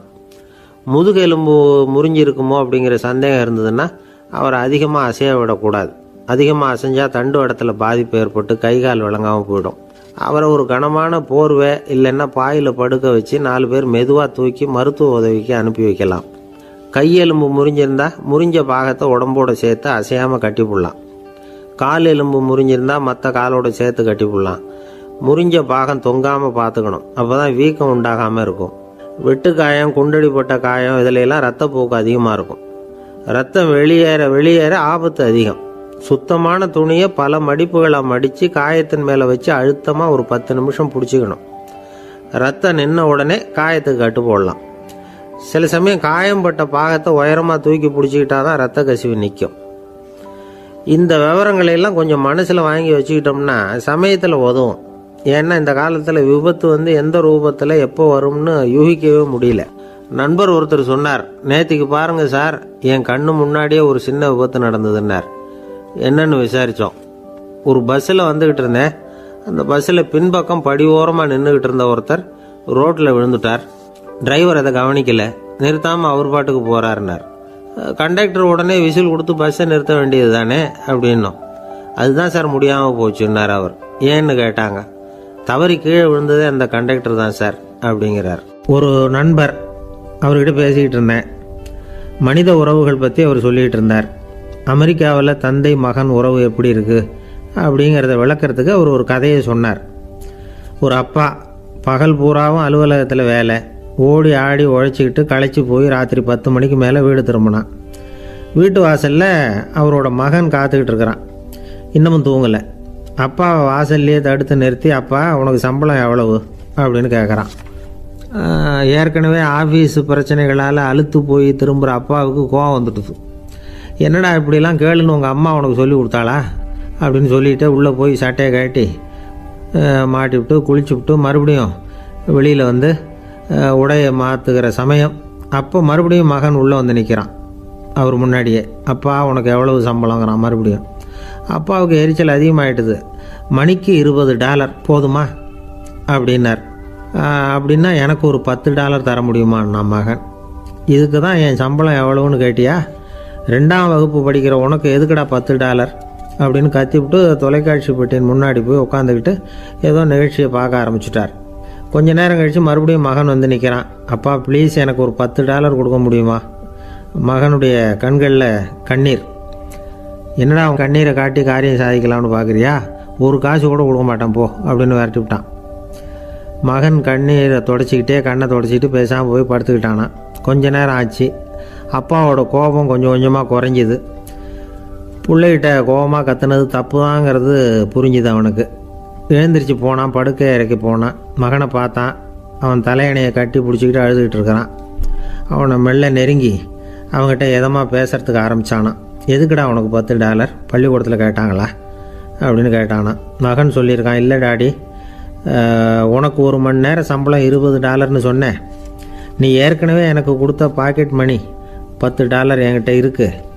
இப்போ நீ இன்னொரு $10 கொடுத்தீங்கன்னா அதையும் சேர்த்து $20 ஆகிடும். அந்த $20 நான் உனக்கு கொடுத்துருவேன். அப்படி கொடுத்தா நீ என் கூட 1 மணி நேரம் செலவழிப்ப இல்லையா? அதுக்காக தான் $10 கேட்டேன் அப்படின்னு சொன்னானான். அந்த அப்பா கண்ணு கலங்கி போச்சான். ஆதரவோடு தன்னுடைய மகனை கட்டி பிடிச்சி அழ ஆரம்பிச்சிட்டாராம். இதுதான் நண்பர் சொன்ன கதை. அமெரிக்கா மட்டும் இல்லை, உலகம் பூராவும் இன்றைக்கி மனித உறவுகள் இப்படி தான் மாறிட்டு இருக்கு. பெரியவர்கள் அறிவுரை என்ன தெரியுமா? உங்கள் குழந்தைகளிடமிருந்து குழந்தை பருவத்தை பிரித்து விடாதீர்கள் அப்படிங்கிறது தான். அதாவது இன்றைய குழந்தைகள் தங்கள் பிருந்தாவனத்தை இழந்து விடுகிறார்கள் அப்படிங்கிறது அவங்களுடைய கருத்து. இந்த நிலைக்கு நாம் காரணமாக இருந்துடக்கூடாது. குழந்தைகளோட விளையாடுவோம், குடும்பத்தோடு உறவாடுவோம் அப்படிங்கிறது தான் நம்முடைய நோக்கமாக இருக்கணும். இன்றைய உறவு முறைக்கு இன்னொரு உதாரணம் சொல்லுவாங்க. ஒருத்தர் வந்தாராம். அவர் பக்கத்தில் ஒரு சின்ன பையன். நாம் அவரை விசாரிக்கிறோம், யார் இந்த பையன் அப்படின்னா அவர் சொல்கிறார், இவன் எனக்கு தூரத்து உறவு அப்படின்னாராம். இந்த தூரத்து உறவுன்னா எப்படின்னு இருக்கான். இதுக்கு அவன் சொல்லியிருக்கிறான், இவன் எங்கள் அப்பாவுக்கு 8வது புள்ள அப்படின்னானா. ஒரு ஊரில் ஒரு பெரிய ஞானி இருந்தார். அவர் படுக்கையில் இருந்தார். இன்னும் கொஞ்ச நேரம்தான் அவர் இந்த உலகத்தில் இருக்க போகிறார். அவரை சுற்றி ஏகப்பட்ட கூட்டம். ஏற்கனவே அவருடைய உபதேசங்களை கேட்டவங்க பல பேர் அவரை சுற்றி நிற்கிறாங்க. அந்த ஞானி மெதுவாக கண்ணை திறந்து பார்க்குறார். எல்லாரும் அவருடைய கடைசி வார்த்தையை கேட்கறதுக்காக அவளோட காத்துக்கிட்டு இருக்கிறாங்க. அந்த ஞானி மெதுவாக பேச ஆரம்பித்தார். நான் என்னுடைய வாழ்நாள் பூராவும் உங்களுக்கு நிறைய போதனைகள் சொல்லிக்கிட்டு இருக்கிறேன். பேரானந்தம், மகிழ்ச்சி, தியானத்தன்மை இதை பற்றியெல்லாம் சொல்லியிருக்கிறேன். இப்போ நான் வேற ஒரு கரைக்கு போய்கிட்டு இருக்கிறேன். நான் இனிமேல் இந்த கரையில் இருக்க மாட்டேன். நீங்கள் நான் சொன்னதையெல்லாம் கேட்டீங்க, ஆனால் எதையும் நீங்கள் நடைமுறைப்படுத்தி பார்க்கல. எல்லாம் கேட்டதோடு சரி, அதோடு விட்டுவிட்டீங்க. அப்புறம் அதை தள்ளி போட்டுக்கிட்டே வந்துட்டீங்க. மேலும் அதை தள்ளி போடுறதுல எந்த பிரயோஜனமும் கிடையாது. இப்போ நான் போய்கிட்டு இருக்கிறேன். உங்களில் யாராவது என்னோட வர்றதுக்கு தயாரா அப்படின்னு கேட்டார். அவ்வளவுதான். யாரும் வாயை திறக்கல. ஒரே மௌனம், சத்தமே இல்லை. ஒருத்தர் பார்த்துக்கிட்டே நிற்கிறாங்க. அந்த கூட்டத்தில் ஒரு ஆள், அந்த ஞானி கூடவே 40 வருஷத்துக்கு மேலே இருந்திருக்கிறான். அவனும் வாயை திறக்காமல் இன்னொருத்தன் முகத்தை பார்த்துக்கிட்டே நிற்கிறான். இந்த சமயத்தில் பின்னாடி நின்றுக்கிட்டு இருந்த ஒருத்தன் கையை தூக்கினான். ஞானி அவனை பார்த்தார். சரி, ஒருத்தனுக்காவது நம்மோட வர்றதுக்கு தைரியம் இருக்குது அப்படின்னு நினச்சார். ஆனால் அந்த ஆள் என்ன சொன்னான் தெரியுமா? ஐயா, நீங்கள் கேட்குறப்போ நான் உடனே எழுந்திருக்கல, கையை மட்டும்தான் தூக்கினேன். என்ன காரணம்னா, நான் எப்படி அடுத்த கரைக்கு வந்து சேர்றதுங்கிறது தெரிஞ்சுக்கிறதுக்காக தான். அந்த விவரத்தை மட்டும் இப்போ உங்ககிட்ட இருந்து நான் தெரிஞ்சுக்க ஆசைப்பட்றேன். ஏன்னா இப்போ நான் உங்கள் கூட வர்றதுக்கு தயாராக இல்லை. எவ்வளவோ காரியங்களை நான் இன்னும் இங்கே முடிக்க வேண்டி இருக்குது. வீட்டுக்கு ஒரு விருந்தினர் வந்திருக்கிறார். என்னுடைய இளைய மகனுக்கு கல்யாணம் பண்ணி வைக்கணும். அதனால் இன்றைக்கி உங்கள் கூட வர முடியாது. அது மட்டும் இல்லை, இப்போ உங்கள் கூட அடுத்த கரைக்கு வந்தால் திரும்பி வர முடியாதுன்னு வேறு சொல்கிறீங்க. அதனால் இப்போ நான் வரல. இன்னொரு நாள் நிச்சயமாக நான் வர்றேங்க, வந்து உங்களை சந்திக்கிறேன். அதனால் இப்போ நீங்கள் இன்னொரு தடவை எங்களுக்கு விளக்கமாக சொல்லணும். ஏற்கனவே பல தடவை சொல்லியிருக்கிறீங்க. தயவு பண்ணி இப்போ ஒரு தடவை சொன்னீங்கன்னா சௌகரியமாக இருக்கும். அந்த அடுத்த கரையை அடையிறது எப்படி? இப்போ ஒரு தடவை அதை விளக்கமாக சொல்லிட்டிங்கன்னா நல்லா ஞாபகப்படுத்திக்குவேன். அது சரியான சமயம் வர்றப்போ இது எனக்கு உதவியாக இருக்கும் அப்படின்னு நானா. ஆனால் உண்மை என்ன தெரியுமா? அந்த சரியான சமயம் வரவே இல்லை அப்படிங்கிறது தான் உண்மை. இப்படி அந்த கதை முடியும். இந்த கதை அந்த ஒரு ஆளுக்கு மட்டும் இல்லை, கிட்டத்தட்ட எல்லாருக்குமே அது பொருந்தும் அப்படிங்கிறாங்க விவரம் தெரிஞ்சவங்க. எல்லாருமே அந்த சரியான தருணத்துக்காகத்தான் காத்துக்கிட்டு இருக்கிறாங்களாம். அதுக்காக ஜோசியம் பார்க்குறாங்க, கைரேகை பார்க்குறாங்க. நாளைக்கு என்ன நடக்குங்கிற ஆவலில் எல்லாரும் காத்துக்கிட்டு இருக்கிறாங்க. ஆனால் அந்த ஒரு நாள் ஒருபோதும் வரப்போகிறதில்ல. நீங்கள் தள்ளி போடுறதுக்காக பல அர்த்தமில்லாத காரணங்களை தேடுறீங்க அப்படிங்கிறார் ஒரு ஞானி. காத்திருக்கிறதுலேயே நம்ம காலம் ஓடி போயிடுது. ஏன்னா இன்றைக்கி நாம் சிந்திக்கிறது நாளைக்கு நாம் சிந்திக்கிறது இல்லை. ஒவ்வொரு நாளும் ஒவ்வொரு மாதிரி போயிடுது. நாளைக்கு மறுநாளை பற்றியே சிந்திக்கிறோம். இப்படியே அது பாட்டுக்கு போயிடும். கரையை தொட்டு பார்க்குறது எப்போ? இதுதான் கேள்வி. நமக்கு வேண்டியப்பட்ட ஒருத்தர் ஒரு ரயில்வே பிளாட்ஃபாரத்தில் நின்றுட்டு இருக்கிறார். அங்கே இருக்கிறவங்க கிட்ட கேட்குறாராம், விசாரிக்கிறார். ஏங்க கிழக்க போகிற ரயில் போயிட்டுதுங்களான்னாராம். போயிட்டுதுன்னு இருக்கிறாங்க. கொஞ்ச நேரம் கழித்து ஏங்க மேற்க போகிற ரயில் போயிட்டுதுங்களான்னு கேட்டிருக்காரு. போயிட்டுதுங்களான் இருக்காங்க. அப்புறம் கொஞ்சம் நேரம் கழித்து மறுபடியும் ஏங்க 10:30 மணி வண்டி போயிட்டுதான்னு கேட்டிருக்காரு. தொடர்ந்து காலையிலேருந்து சாயந்தரம் வரைக்கும் இப்படி ஒரே இடத்துல நின்றுக்கிட்டு கேட்டுக்கிட்டே இருக்கிறார். இதை பார்த்துக்கிட்டு இருந்த ஒருத்தர் அவர்கிட்ட ஏங்க நீங்கள் எங்கே போகணும் அப்படின்னு கேட்டாராம். இவர் மெதுவாக சொன்னாராம், இந்த ரயில்வே லைனை தாண்டி அந்த பக்கம் போகணும் அப்படின்னாராம். நம்பிக்கை இல்லைன்னா இந்த உலகத்தில் நாம் நடமாடவே முடியாது. அவநம்பிக்கையோடு இருந்துக்கிட்டு இருந்தால் என்றைக்கும் அவஸ்தை தான். நாம் நம்புறது நடக்குதோ இல்லையோ அது வேறு விஷயம். ஆனால் எதையும் நம்பி தான் நாம் அடி வைக்க வேண்டியிருக்கு. வேறு ஒன்றும் வேணாம். ஒரு லாட்ரி சீட்டு வாங்குகிறோம். அது எங்கே நமக்கு விழப்போகுது அப்படிங்கிற அவநம்பிக்கையோடவா வாங்குகிறோம்? பரிசு நமக்கு தான் அப்படிங்கிற நம்பிக்கை உள்ளூர இருக்கிறதுனால தான் அதை வாங்குகிறோம். இருந்தாலும் முடிவு வேறு மாதிரி ஆகிடுது. அதுக்காக மனசு சோர்ந்து போகிறதில்ல. அடுத்த மாதமும் சீட்டு வாங்குகிறோம். இந்த நம்பிக்கை தான் மனித வாழ்க்கைக்கு ஆதாரம். ஒரு கடையில் போய் டீ சாப்பிட்றீங்க. அந்த டீ நல்ல டீ தானா, அதில் விஷம் கலந்துருக்குமா அப்படிங்கிற சந்தேகம் வந்துட்டுதுன்னு வச்சுங்க. அதுக்கப்புறம் அதை எப்படி நீங்கள் சாப்பிட முடியும்? நம்பி தான் சாப்பிட்ணும். ரயில் ஒழுங்காக போய் சேருங்கிற நம்பிக்கை இருக்கிறதுனால தான் அதில் ஏறி உட்காடுறோம். லெட்டர் ஒழுங்காக போய் சேருங்கிற நம்பிக்கை இருக்கிறதுனால தான் பெட்டியில் போடுறோம். சரி, நம்ம கதையெல்லாம் நம்மளோட இருக்கட்டும். மனித நம்பிக்கை எந்த அளவுக்கு உறுதியாகவும் அறிவுபூர்வமாகவும் இருக்கணுங்கிறதுக்கு அலெக்சாண்டர் வாழ்க்கையில் நடந்த ஒரு சம்பவத்தை உதாரணமாக சொல்லலாம். இந்த உலகத்தையே ஜெயிக்கணும்னு புறப்பட்டார் அலெக்சாண்டர். ஒரு கட்டத்தில் அவர் சிட்னஸ் நதி கரைக்கு சேர்ந்தார். அந்த சமயத்தில் அவருக்கு கடுமையான நோய் வந்துட்டுது. அவர் கூடவே வந்திருந்த கிரேக்க வைத்தியர்கள் என்னென்னமோ முயற்சியெல்லாம் பண்ணி பார்த்தாங்க. இருந்தாலும் அலெக்சாண்டருக்கு வந்திருக்கிறது என்ன நோய்ங்கிறத அவங்களால கண்டுபிடிக்க முடியல. ஏன்னா அந்த பகுதியில் உள்ளவங்களுக்கு மட்டுமே அதிகமாக வரக்கூடிய ஒரு வினோதமான நோயாக இருந்தது அது.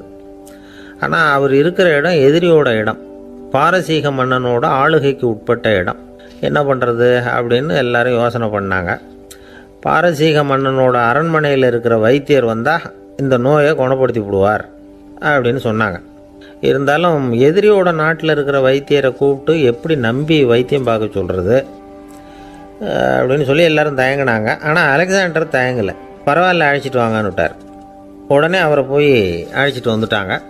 அவர் வந்தார். அலெக்சாண்டர் உடம்பை பரிசோதனை பண்ணி பார்த்தார். சரி, இதை குணப்படுத்தி விடலாம், பயப்பட வேண்டியதில்லை. ஆனால் இதுக்கு ஒரு மூலிகை ரசம் தயார் பண்ணி கொடுக்கணும். நான் போய் அதை தயார் பண்ணிவிட்டு 2 நாளில் திரும்பி வந்துடுறேன் அப்படின்னு சொல்லிவிட்டு போனார் அந்த வைத்தியர். அதே மாதிரி 2 நாளில் திரும்பி வந்தார் மூலிகை ரசத்தோட. இதுக்கு இடையில் அலெக்சாண்டரோட தளபதிகளில் ஒருத்தர் ரகசியமாக ஒரு எச்சரிக்கை கடிதம் கொடுத்து அனுப்பியிருக்கிறான். அதை வாங்கி என்ன விஷயம்னு பார்த்தார். இப்போ உங்ககிட்ட வந்திருக்கிற எதிரி நாட்டு வைத்தியரை நம்பாதீங்க, அவன் கொண்டுகிட்டு வந்திருக்கிற மூலிகை ரசத்தில் விஷம் கலந்துருக்குது அப்படின்னு அதில் எழுதியிருக்கு. அதை பார்த்தார் அலெக்சாண்டர். இருந்தாலும் கொஞ்சம் கூட அலட்டிக்கல. வைத்தியர் கொடுத்த மருந்தை வாங்கி கடகடன்னு குடிச்சுட்டார். குடிச்சுட்டு அதுக்கப்புறம் அந்த கடிதத்தில் இருந்த விஷயத்தை அந்த வைத்தியர்கிட்ட சொன்னார். வைத்தியர் தகைச்சு போயிட்டார். தன் மேலே அலெக்சாண்டர் வச்சிருக்கிற நம்பிக்கையை பார்த்து அவருக்கு ரொம்ப வியப்பு. வைத்தியர் உண்மையிலேயே நல்ல மருந்து தான் கொண்டுகிட்டு வந்து கொடுத்துருக்கிறார், அதில் விஷம்லாம் எதுவும் கலக்கலை. அதுக்கப்புறம் அலெக்சாண்டர் அந்த வைத்தியரை பார்த்து சொன்னாராம், நம்பிக்கைங்கிற அச்சாணியை ஆதாரமாக வச்சுக்கிட்டு தான் இந்த உலகம் சுற்றிக்கிட்டு இருக்குது. எனக்கு எதிரியாக இருந்தாலும் பாரசீக மன்னர் ரொம்ப பெரியவர். அப்பேற்பட்ட மன்னருடைய அரண்மனை வைத்தியர் தொழில் நேர்மை இல்லாதவராக இருக்க மாட்டார். அப்படி இருந்தால் அவரை அரண்மனை வைத்தியராக வச்சிருக்கவே மாட்டாங்க அப்படின்னு நம்பினேன். என்னுடைய நம்பிக்கை வீண் போகலை அப்படின்னாராம். இதுதான் மானுட நம்பிக்கைங்கிறது. இந்த காலத்துலேயும் இது மாதிரி இந்த மானுட நம்பிக்கையை ரொம்பவும் சாமர்த்தியமாக கையாளுகிற கெட்டிக்காரங்க சில பேர் இருக்கிறாங்க. இந்த காலத்து குரு, அவருக்கு ஒரு சிஷ்யன். குரு முன்னாடி அந்த சிஷ்யன் ரொம்ப பணிவாக நின்று, குருவே உங்கள் கையால் விஷத்தை கொடுத்தாலும் அதை வாங்கி மடமடன்னு குடிச்சிருவேன் அப்படின்னா. உன்னுடைய குரு பக்தியை மெச்சினேன் அப்படின்னார் குரு. அதுக்கு அந்த சிஷ்யன், அப்படி இல்லை குருவே, உங்ககிட்ட சிஷ்யனாக இருக்கிறத விட உங்கள் கையால் விஷத்தை வாங்கி குடிச்சு விடுறது ரொம்ப நல்லது, அதனால தான் அப்படி சொன்னேன் அப்படின்னா. ஒரு தீக்குச்சி தீப்பெட்டியை பார்த்து கேட்டுதான், நாம் 2 பேரும் தானே உரசிக்கிறோம், ஆனால் நான் மட்டும் தீ பிடிச்சி எரிஞ்சு போகிறேன், நீ அப்படியே இருக்கிறியே அப்படின்னு தான். அதுக்கு தீப்பெட்டி சொல்லியிருக்குது, உனக்கு தலையில் கணம் இருக்குது அதனால் அழிஞ்சு போகிறேன் அப்படின்னு தான். எப்படி இருக்கு பாருங்கள் இந்த பதில். தலையில் கணம் உள்ளவங்க யாருமே சரியாக இருக்க முடியாது. எவ்வளவு பெரியவங்களாக இருந்தாலும் சரி, ரொம்ப கஷ்டம்தான் அது. கர்வம்ங்கிறது கூடவே கூடாது. அசோக மன்னர் வந்துக்கிட்டு இருக்கார். அவருடைய ஆலோசகர்கள் எல்லாம் பக்கத்தில் வந்துக்கிட்டு இருக்கிறாங்க. அந்த சமயத்தில் எதிரில் ஒரு புத்த பிக்ஷு வர்றார். அசோகர் பார்க்குறார். ஓடி போய் அவர் காலில் விழுந்து வணங்குறார். அசோக மன்னரின் தலை அந்த புத்த துறவியின் பாதத்தில் பட்டுக்கிட்டு இருக்கு. பக்கத்தில் நின்றுக்கிட்டு இருந்த அமைச்சருக்கு இது ரொம்ப சங்கடமாக போச்சு. ரொம்ப வருத்தப்பட்டார். நம்ம அசோக சக்கரவர்த்தி எப்பேற்பட்டவர், அவரோட தலை ஒரு சன்னியாசியின் பாதத்தில் படுறதா அப்படின்னு நினைச்சு ரொம்ப கவலைப்பட்டார். அரண்மனைக்கு திரும்பினதும் அமைச்சர் மெதுவாக ஆரம்பிச்சார். அரசே, எனக்கு ரொம்ப வருத்தமா இருக்குது அப்படின்னார். எதுக்குன்னார் மன்னர். அசோக சக்கரவர்த்தியின் தலை, அதாவது அந்த சிரம், ரொம்ப மதிப்புமிக்க ஒன்று. அது ஒரு சன்னியாசியின் காலில் படலாமா அப்படின்னார். அசோகர் பதில் சொல்லல, சிரிச்சார், போயிட்டார். அதுக்கப்புறம் ஒரு சரியான சந்தர்ப்பத்துக்காக காத்துக்கிட்டு இருந்தார். ஒரு நாள் அமைச்சரை கூப்பிட்டார். எனக்கு 3 தலைகள் வேணும் அப்படின்னார். சொல்லுங்க, கொண்டுகிட்டு வரேன் அப்படின்னார் அமைச்சர். அசோகர் சொன்னார், முதல்ல எனக்கு தேவையானது ஒரு ஆட்டின் தலை, 2வது ஒரு புலியின் தலை, 3வது ஒரு மனிதனின் தலை. இதுதான் அசோகர் கேட்டது.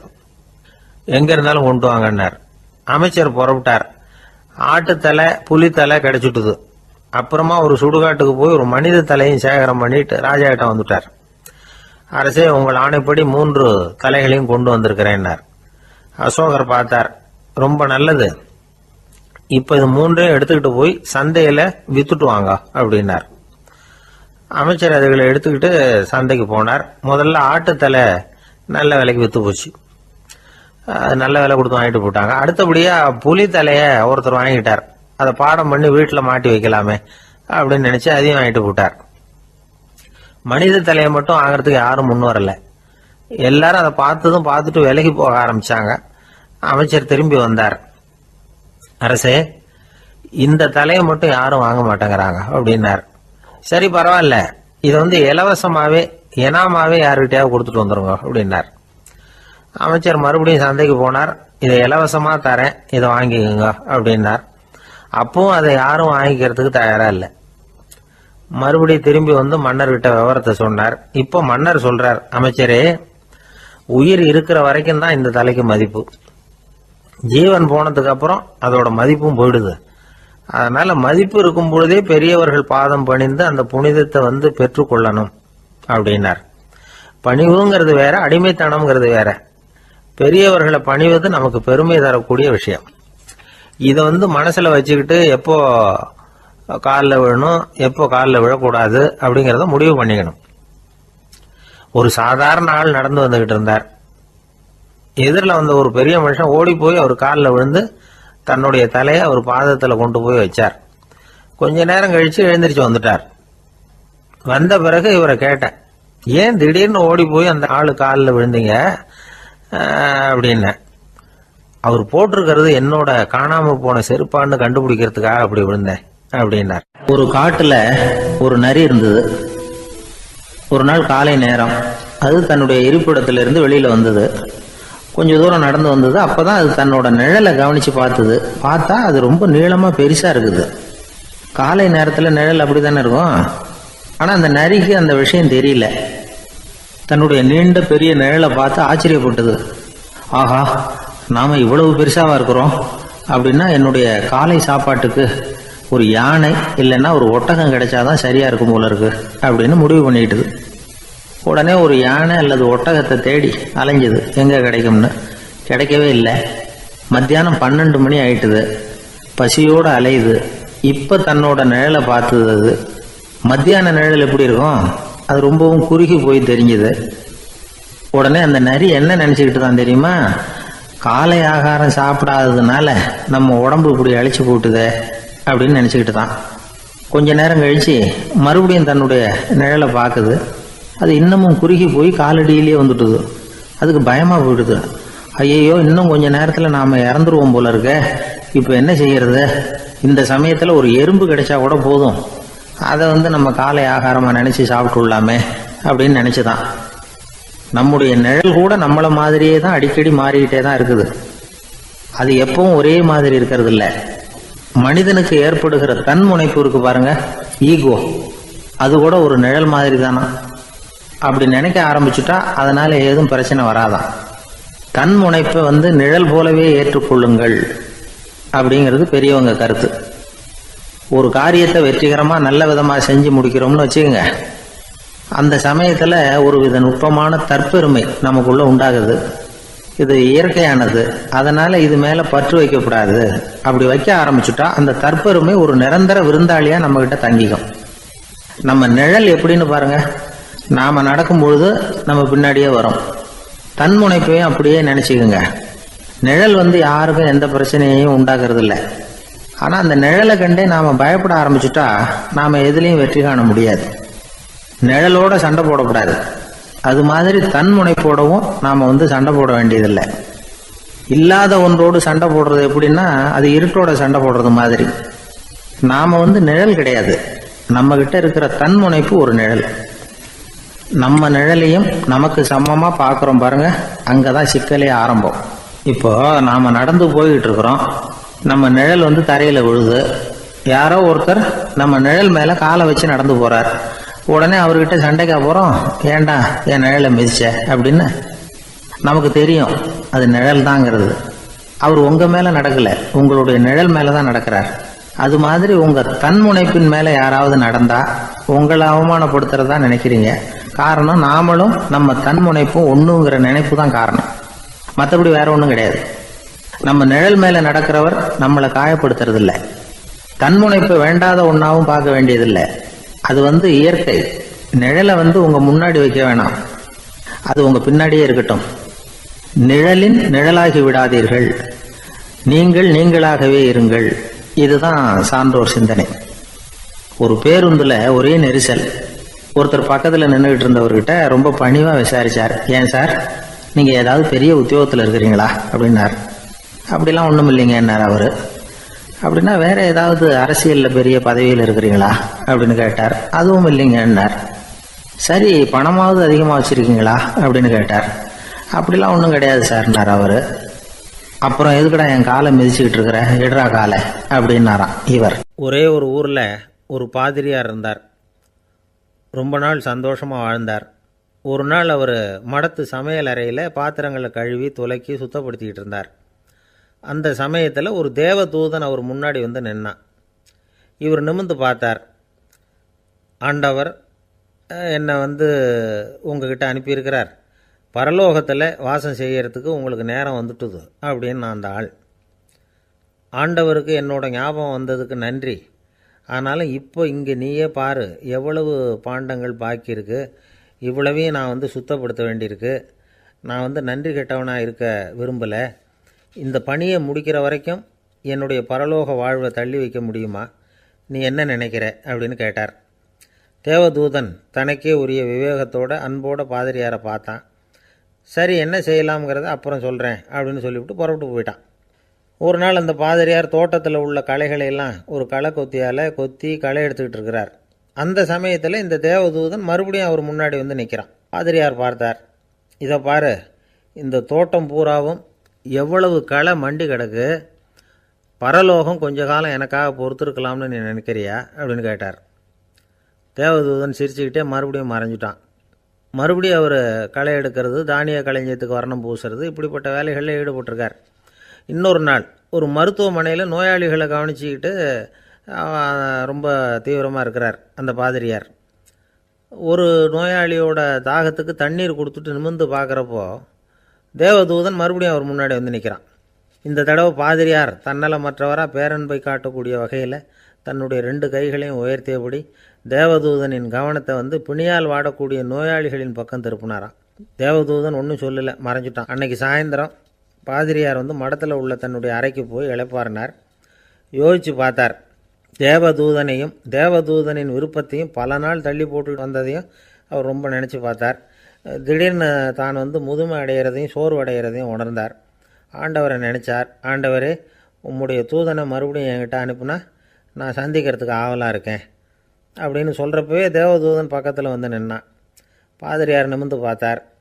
நீ இப்போவே என்னை அழைச்சிக்கிட்டு போக விரும்பினா நான் பரலோகத்துக்கு வர்றதுக்கு தயாராக இருக்கேன்னார்.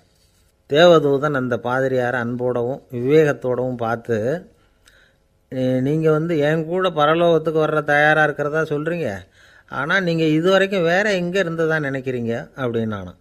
அப்படின்னா இது வரைக்கும் இருந்த இடம் தான் பரலோகம் அப்படிங்கிறத உணர்த்தியிருக்கிறான். பரலோகம்னா என்னென்னு புரிஞ்சுக்கிறதுக்கு இந்த சம்பவம் நமக்கு உதவியாக இருக்குது. தொண்டு செய்கிறத விட பெரிய செயல் வேறு எதுவும் இருக்க முடியாது.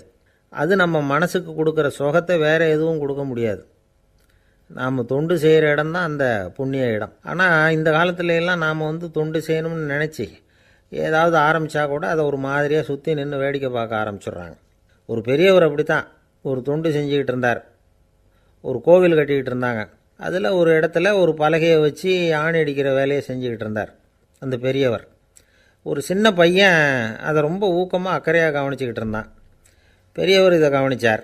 என்னப்பா பார்க்குற, உனக்கும் இது மாதிரி தொண்டு செய்யணும்னு ஆசையாக இருக்கா அப்படின்னு கேட்டார். அதுக்கு அந்த பையன் சொல்கிறான், அப்படி இல்லைங்க, நீங்கள் ஆணி அடிக்கிறப்போ கையில் சுத்தியால் அடிச்சுக்கிட்டா எப்படி துடிப்பீங்க, எப்படி கத்துவீங்கன்னு தெரிஞ்சுக்கிறதுக்காக அதை பார்க்கணும்னு ஆசை, அதுக்காக தான் காத்துக்கிட்டு இருக்கேன் அப்படின்னு நானும். சில பேரை இப்படி சொல்கிறது உண்டு. அடுத்தவங்களை அனுசரித்து நடந்துக்க தெரியல, அவன் என்ன சார் மனுஷன் அப்படிம்பாங்க. சக மனிதர்களோடு எப்படி பழகிறது அப்படின்னு தெரியாதனாலேயே பல பேர் இன்றைக்கி சங்கடப்பட்டுக்கிட்டு இருக்கிறாங்க. வசதி வாய்ப்பெல்லாம் சரியாக இருக்கும், ஆனால் வாழ்க்கை சரியாக இருக்காது. இன்னொருத்தர்கிட்ட எப்படி பேசுறது பழகிறதுங்கிறது தெரியாதனால தான் இந்த அவஸ்தை. சரி, இந்த அவஸ்தை இல்லாமல் வாழறது எப்படி? இதுக்கு அனுபவசாலிகள் சில வழிமுறைகளை சொல்கிறாங்க. அதெல்லாம் என்னென்னங்கிறத இப்போ தெரிஞ்சுக்குவோம். முதல்ல நம்ம நாக்கு நம்ம கண்ட்ரோலில் இருக்கணும். வார்த்தைகளை கொட்டிவிட்டு அதுக்கப்புறம் அள்ள முடியாமல் கடந்து கஷ்டப்படக்கூடாது. எப்படி பேசுகிறோங்கிறதும் முக்கியம், பேசுகிறப்ப எப்படி முகத்தை வச்சுருக்கிறோங்கிறதும் முக்கியம். அன்பாக பேசினாலும் நல்லாயிருக்கும். அப்படி பேசுகிறப்ப ஆதரவாக அவர் தோள் மேலே ஒரு கையை போட்டுக்கிட்டு பேசினா இன்னமும் நல்லாயிருக்கும். 2வது விஷயம், இன்னொருத்தர்கிட்ட பேசுகிறப்போ வாக்குறுதிகளை அள்ளி வீசக்கூடாது. கொடுக்குற வாக்குறுதி குறைச்சலாக இருக்கணும். அப்படி கொடுத்த வாக்குறுதியை கண்டிப்பாக நிறைவேற்றணும். நாம் ஒருத்தரை பாராட்டுறோம் அல்லது அவரை பற்றி அபிப்பிராயம் சொல்கிறோம்னா அது ஆக்கப்பூர்வமாக இருக்கணும். நம்ம பாராட்டு அல்லது விமர்சனம் அடுத்தவருடைய முன்னேற்றத்துக்கு உதவுறது மாதிரி இருக்கணும். நாம் சொல்கிறத கேட்டுட்டு அவன் தலையில் கையை வச்சுக்கிட்டு உட்காந்துடக்கூடாது. எப்பவும் உற்சாகமாக இருக்கணும், முகம் மலர்ச்சியாக இருக்கணும். மனுஷன் இருந்தால் வருத்தம், கவலை, ஏமாற்றம் எல்லாம் இருக்க தான் செய்யும். அதெல்லாம் மனசில் இருக்கட்டும். அந்த வருத்தமும் கவலையும் ஏமாற்றமும் சேர்ந்துக்கிட்டு நம்ம முகத்தில் இருக்கிற மலர்ச்சியை மூடி மறைக்கிறதுக்கு நாம் இடம் கொடுத்துடக்கூடாது. எந்த விஷயத்தை பற்றி யாருக்கிட்ட பேசினாலும் வெளிப்படையாக பேசணும், திறந்த மனசோடு பேசணும், மூடி மறைச்சி மூழ்கிக்கிட்டு இருக்கக்கூடாது. இன்னொருத்தர்கிட்ட பேசுகிறப்போ விவாதம் பண்ணுங்க, அது தப்பு இல்லை, ஆனால் வாதாடிக்கிட்டு இருக்கக்கூடாது. அதாவது என்ன சொல்கிறாங்கன்னா, டிஸ்கஸ் பண்ணலாம், ஆர்கியூ பண்ணக்கூடாதான். நம்மக்கிட்ட இருக்கிற நல்ல குணங்களை நாம் எடுத்து சொல்லிகிட்டு இருக்கக்கூடாது, அந்த நல்ல குணங்களே நம்மளை பற்றி எடுத்து சொல்லணும், அது மாதிரி நடந்துக்கணும். அதே மாதிரி அடுத்தவங்க கிட்ட உள்ள கெட்ட குணங்களை பற்றி அவசியம் இல்லாமல் நாம் பேச வேண்டியதில்லை. உங்களை பற்றி யாராவது தப்பாக பேசுகிறாங்களா, அப்படி அவங்க பேசுகிறதுல உண்மை இல்லையா அப்படின்னா அதை நீங்கள் பொருட்படுத்த வேண்டியதில்லை, விட்டுடலாம், அது தானாக போயிடும். ஒரு 4-5 பேரோட பேசிக்கிட்டு இருந்தீங்கன்னா எல்லாருக்கும் முக்கியத்துவம் கொடுங்க, யாரையும் அலட்சியப்படுத்தாதீங்க. தமாஷா பேசலாம், ஆனால் அவங்க தமாஷ் அடுத்தவங்கள கேலி பண்ணுறதா இருக்கக்கூடாது. நமக்கு கிடைக்க வேண்டியது கிடைக்கலையே அப்படிங்கிற தவிப்பு நம்மக்கிட்ட இருக்கக்கூடாது, அது தேவையில்லை. உங்கள் செயல்பாடுகள் தெளிவாக இருக்கட்டும், பாராட்டு தானாக அவங்கள தேடிட்டு வரும். இன்னொரு மனுஷனுடைய மனசில் கௌரவமான ஒரு இடத்த பிடிக்கணும்னா நாம் இந்த குணத்தையெல்லாம் நம்மக்கிட்ட வளர்த்துக்கணும். இதெல்லாம் அனுபவசாலிகள் சொல்லியிருக்கிற குறிப்புகள்.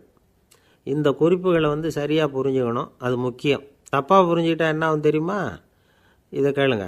ஒருத்தர் வந்தார், சார் அடுத்தவங்க தோள் மேலே கையை போட்டுக்கிட்டு அன்பாக பேசணும்னு சொன்னீங்க, அப்படி தான் பேசினேன், அவர் முதுகை கூட தட்டி கொடுத்தேன், என் வேலை போயிட்டுது சார், வீட்டுக்கு அனுப்பிச்சிட்டாங்க அப்படின்னார். யாருக்கிட்ட அப்படி பேசுனீங்கன்னு கேட்டோம். என் முதலாளிகிட்ட சார் அப்படிங்கிறார் ரொம்ப சோகமாக. ஒருத்தர் ரொம்பவும் மகிழ்ச்சியாக வந்துக்கிட்டு இருந்தார். என்ன விஷயம்னு விசாரித்தேன். நான் தோற்று போயிட்டேன், அதுதான் மனசுக்கு மகிழ்ச்சியாக இருக்குது அப்படின்னார். எனக்கு இது ரொம்ப ஆச்சரியமாக போச்சு. இந்த உலகத்தில் தோற்று போகிறவங்க யாரும் மகிழ்ச்சியாக இருக்கிறதில்ல. அப்படி இருக்கிறப்ப இவர் இப்படி சொல்கிறாரே, எங்கே தோற்று போனீங்கன்னு கேட்டேன். அதுக்கப்புறம் தான் அவர் விவரமாக சொன்னார். என்னோட 5 வயசு குழந்தையோடு நான் விளையாடிக்கிட்டு இருந்தேன், அந்த விளையாட்டில் என் குழந்தை ஜெயிச்சு விட்டுது, நான் தோற்று போயிட்டேன் அப்படின்னார் ரொம்ப உற்சாகமாக. நான் யோசித்து பார்த்தேன். அதாவது நாம் சின்ன குழந்தையாக இருக்கிறப்போ எந்த விளையாட்டில் கலந்துக்கிட்டாலும் அதில் நாம் தான் ஜெயிக்கணும்னு ஒரு வெறி நமக்குள்ளே இருக்கும். நம்மளை எதிர்த்து விளையாடுறவர் நல்லவரா கெட்டவரா, பெரியவரா சின்னவரா அப்படிங்கிறதெல்லாம் முக்கியம் கிடையாது. அவர் தோற்று போகணும், நாம் ஜெயிக்கணும், அதுதான் முக்கியம். எதிரியை சந்தோஷப்படுத்த விளையாடுகிற கலை அப்போ நமக்கு தெரியறதில்ல. வாழ்க்கையில் ஒரு பக்குவம் வந்ததுக்கு அப்புறம் வெற்றி பெறணுங்கிற மன அழுத்தம் போயிடுது. போட்டியில் ஜெயிக்கணுங்கிறத விட குழந்தையை சந்தோஷப்படுத்தணுங்கிறது முக்கியமாக போச்சு. ஜெயிக்கணுங்கிற வெறி ஓடி போட்டுது. ஒரு குழந்தையாக இருந்தப்போ நம்ம வளர்ச்சிக்கு உதவிய வெறி பெரியவனானதுக்கு பிறகு நமக்கு எதிரியாக மாறுது. அதை சரியான சமயத்தில் நாம் புரிஞ்சுக்கிட்டோம்னா போதும், நாம் பொழைச்சிக்கலாம். ஒவ்வொரு மனுஷனுமே வாழ்க்கையோட அடுத்த கட்ட வளர்ச்சியில் அடி எடுத்து வைக்கிற நேரத்தில் தன்கிட்ட இருந்து ஏதோ ஒரு குணத்தை அல்லது தன் குணம் இருந்த ஏதோ ஒரு உறவை நாம் இழக்கத்தான் வேண்டியிருக்குது. ஒரு கட்டம் வரைக்கும் உதவியாக இருந்த குணம் அடுத்த கட்டத்துக்கு தடையாக கூட மாறிடலாம். இந்த பரிமாண மாற்றத்துக்கு உள்ளாகிற ஒவ்வொருத்தரும் பிரத்யட்சமாக இதை உணர்றாங்க. ஆனால் பல பேர் எப்படின்னா பழசை திறந்துவிட்டு புதிய கொள்கைகளை உருவாக்கிக்கிறதுக்கு இஷ்டம் இல்லாமல் இருந்துடுறாங்க, அல்லது அப்படி செய்ய முடியாமல் தவிக்கிறாங்க. இதையெல்லாம் மீறி அந்த பழசை திறந்துட்டா அதை இழந்ததால் உண்டாகிற மன அழுத்தம் சில காலத்துக்கு வருத்திக்கிட்டு தான் இருக்கும், வேறு வழி இல்லை.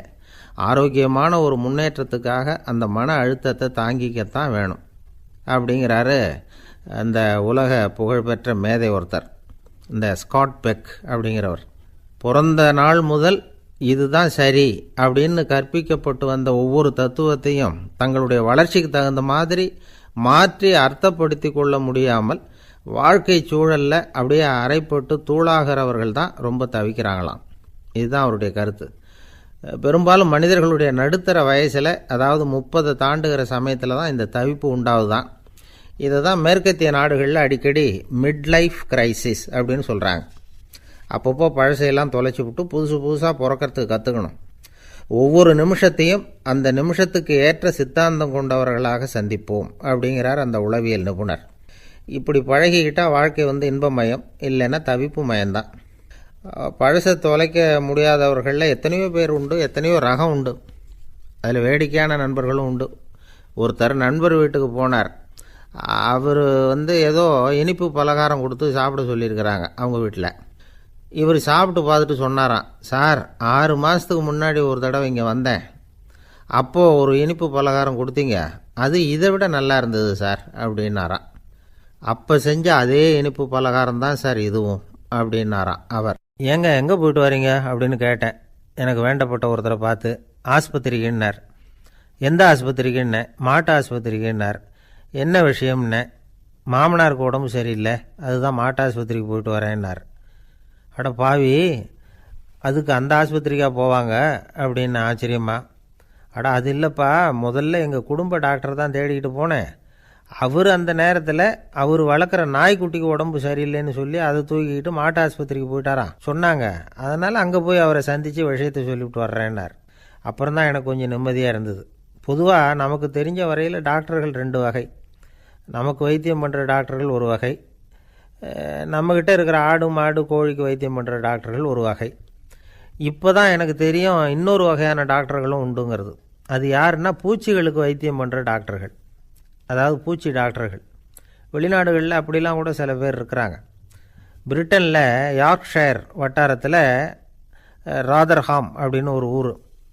அங்கே ஒரு விலங்கியல் மருத்துவர், பேர் டாக்டர் லான்ஸ் ஜெப்சன். அவர் ஆஸ்பத்திரி வாசலில் பார்த்தீங்கன்னா தினமும் நிறைய பேர் நின்றுக்கிட்டு இருப்பாங்க. கையில் கண்ணாடி குடுவை, தகர டப்பா இப்படி ஏதாவது இருக்கும். அதுக்குள்ளே ஏதாவது பூச்சிகள் இருக்கும். அதுக்கு வைத்தியம் பண்ணுறதுக்காக வந்தவங்க தான் அவங்கெல்லாம். சிலந்தி பூச்சி, பல்லி, தேளு, பாம்பு இப்படி ஏதாவது இருக்கும். பொழுதுபோக்காக சில பேர் நாய், பூனை, கிளி, மைனா, புறா இப்படி ஏதாவது வளர்க்குறாங்கல்ல, அது மாதிரி இப்போல்லாம் தேளு, பல்லி, பாம்பு, பூச்சி இதையெல்லாம் வளர்க்க ஆரம்பிச்சிட்டாங்களாம். இது ஒரு புது ஃபேஷன். இப்போ கூண்டுக்குள்ளே டப்பாக்குள்ளே போட்டு வளர்க்குறது, அதுக்கு ஏதாவது நோய் வந்துட்டுதுன்னா வைத்தியம் பண்ணுறதுக்கு டாக்டர்கிட்ட வந்துட வேண்டியது, இப்படி இந்த பழக்கம்லாம் நிறையா வந்துட்டுது. ரத்தம் உறிஞ்சிற அட்டைகள் கூட இவங்ககிட்ட வைத்தியத்துக்கு வருதான். சிலந்திகளில் செங்கால் சிலந்தின்னு ஒரு வகை. மத்திய அமெரிக்க காடுகளில் இது அதிகம். சிலந்திகள்லேயே ரொம்ப விலை உசந்தது இந்த ரகம்தான். கால்களில் சிவப்பு கோடுகள் இருக்கும்.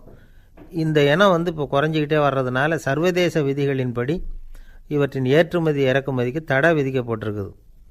அதனால் இதை வளர்க்குறவங்க வீட்டுக்குள்ளேயே இனவிருத்தி மூலமாக பெருக்கி விற்பனை பண்ணிட்டு வராங்களாம். அந்த வகை சிலந்திகள் தான் இப்போ வைத்தியத்துக்கு அதிகமாக வருதான். சரி, இதுக்கெல்லாம் எப்படி வைத்தியம் பண்ணுறாங்க? முதல்ல அதை குளிர்பதன பெட்டியின் வழுவழுப்பான சுவரில் விட்ட உடனே அதெல்லாம் மெதுவாக இறங்கி வரும்.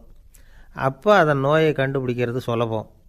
அப்புறம் அதுக்கு கிருமிகளை கொல்லக்கூடிய மருந்துகளையோ வலி நிவாரண மருந்துகளையோ கொடுப்பாங்க. கால் உடைஞ்ச சிலந்திகளுக்கு பசையை கொண்டு ஆப்ரேஷன் பண்ணுவாங்க. சில சிலந்திகளுக்கு உடைஞ்ச காலை எடுத்துட்டா புதிய கால் வளர்ந்துடும். சிலந்திகளை மனிதர்கள் கையில் எடுக்கிறப்போ அது பயந்து போய் கீழே குதிக்குது. அதனால் கால் உடஞ்சி விடுது, இல்லைன்னா வயிறு சேதமடையுது. அந்த நிலைமையில் வர்ற சிலந்திகளுக்கு மயக்க மருந்து கொடுத்து ஆப்ரேஷன்லாம் கூட பண்ணுறாங்களாம். பார்த்தீங்களா பூச்சிகளுக்கு வந்த வாழ்வே. நம்ம ஊர்லேயும் வீடுகளில் பூச்சிகள் வளர்க்குறது உண்டு.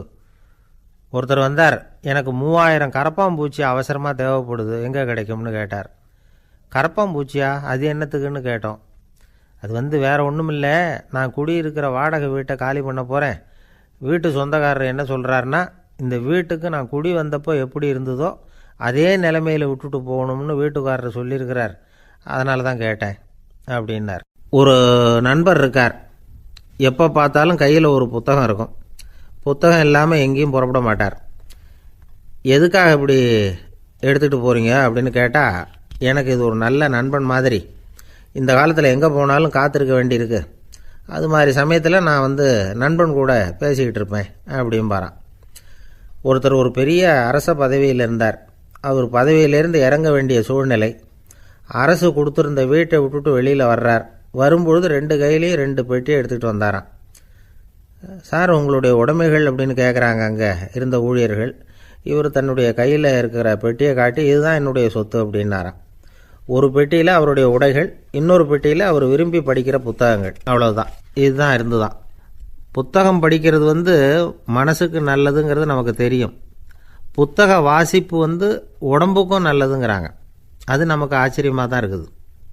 ஒரு நபர் ஒரு வருஷத்தில் சராசரியாக 2000 பக்கங்களை படிச்சிருக்கணுமா, யுனெஸ்கோ பரிந்துரை. ஆனால் நம்ம நாட்டில் நாம் சராசரியாக படிக்கிறது 32 பக்கங்கள், அவ்வளவுதான். இவ்வளவுக்கு நம்ம நாட்டில் 6000த்துக்கும் மேற்பட்ட நாளேடுகள், 2000த்துக்கும் மேற்பட்ட இதழ்கள், மலர்கள் இவ்வளவு இருந்தும் சரியாக வரல. இந்த உலகத்தில் முதல் நூலகம் எங்கே எப்போ ஆரம்பமாச்சு தெரியுமா? கிமு 2500ஆம் ஆண்டில் அது ஆரம்பமாயிருக்குது. பாபிலோனியாவில் அமில் அணு அப்படிங்கிற அரசன் தான் நூலகத்தை உருவாக்கியிருக்கிறான். அப்போல்லாம் தாள் கிடையாது, களிமண் தான். களிமண் பலகைகளில் எழுதி அது தொகுத்து அப்படியே நூலாக்கி அதை நூலகத்தில் வச்சுருப்பாங்களாம். அரசருடைய நூலகத்தில் 1000த்துக்கும் மேற்பட்ட நூல்கள் இருந்ததாக வரலாற்று குறிப்பு இருக்குது. அது மட்டும் இல்லை, அந்த நூலகத்தில் பொருள் வாரியாக, அதாவது சப்ஜெக்ட் வாரியாக புத்தகங்களை வகைப்படுத்தி வச்சுருந்தாங்களாம். அதில் மிச்சம் இருந்த ஒரு 25 களிமண் பலகை புத்தகங்கள் இன்றைக்கும் பிரிட்டிஷ் அருங்காட்சியகத்தில் இருக்குதான். அச்சு தாள் இதெல்லாம் ஏற்பட்டதுக்கப்புறம் அமைக்கப்பட்டது தான் பிரான்சில் இருக்கக்கூடிய பாரிஸ் நூலகம். 1480 பிரெஞ்சு மன்னர் 11ஆம் லூயி இந்த நூலகத்தை அமைச்சாராம்.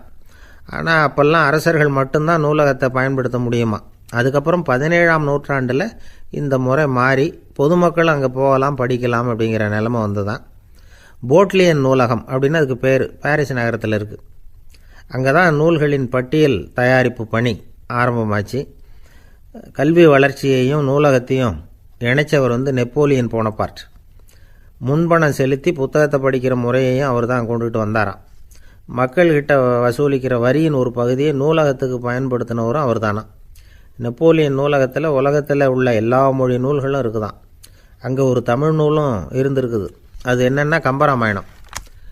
சோவியத் யூனியனுக்கு படையெடுத்து போனப்போ அங்கேருந்து லட்சக்கணக்கான புத்தகங்களை இந்த பனிச்சறுக்கு வாகனங்கள் இருக்குல்ல, அதில் கொண்டுகிட்டு வந்ததாக வரலாறு. அடுத்தபடியாக குறிப்பிட்டு சொல்லத்தக்க நூலகம் எதுன்னா பிரிட்டிஷ் நூலகம். மிக பழைய கையெட்டு பிரதியெல்லாம் கூட அங்கே இருக்குது. 1753 ஆரம்பமாச்சு. அதில் உள்ள நூல்களை வரிசையாக அடுக்கினா 180 கிலோமீட்டர் நீளத்துக்கு வருமா. மிகப்பெரிய நூலகம் அமெரிக்க தலைநகர் வாஷிங்டனில் இருக்குதான். இந்தியாவை பொறுத்த வரைக்கும் பெரிய பழைய நூலகம் எதுன்னா கல்கத்தா நூலகம். எல்லா இந்திய மொழி நூல்களும் இங்கே உண்டு. மகாகவி பாரதியார் நடத்தின இந்தியாங்கிற இதழின் எல்லா பிரதிகளும் அங்கே பாதுகாப்பாக இருக்குது. படிக்கும் பழக்கம் இங்கே வளர வேண்டியிருக்குது. ஒருத்தர்கிட்ட ஒரு புஸ்தகத்தை கொடுத்து விமர்சனம் எழுத சொல்லியிருந்தாங்க.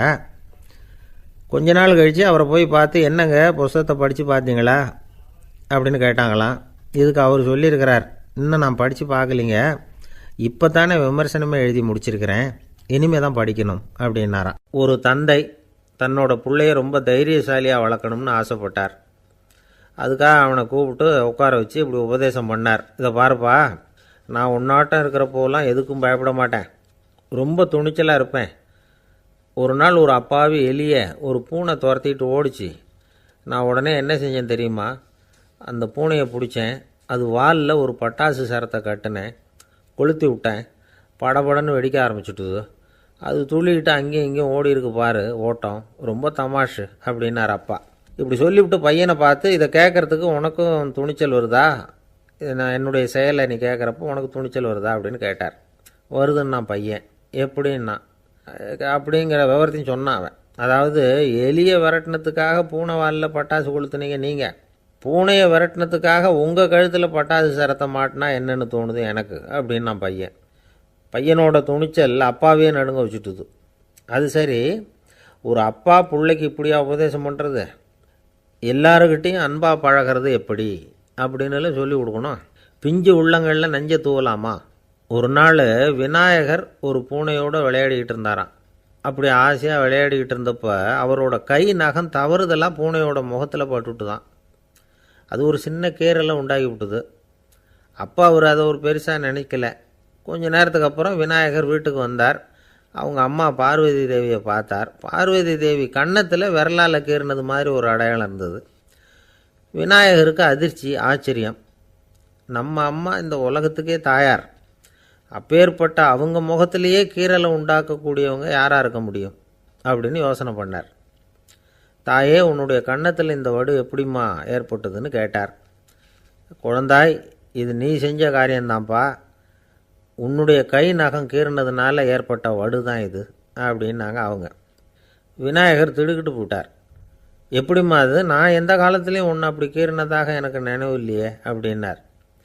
இன்னைக்கு காலையில் ஒரு பூனையை கீறினதை நீ மறந்துட்டியா அப்படின்னாங்க அந்த அம்மா.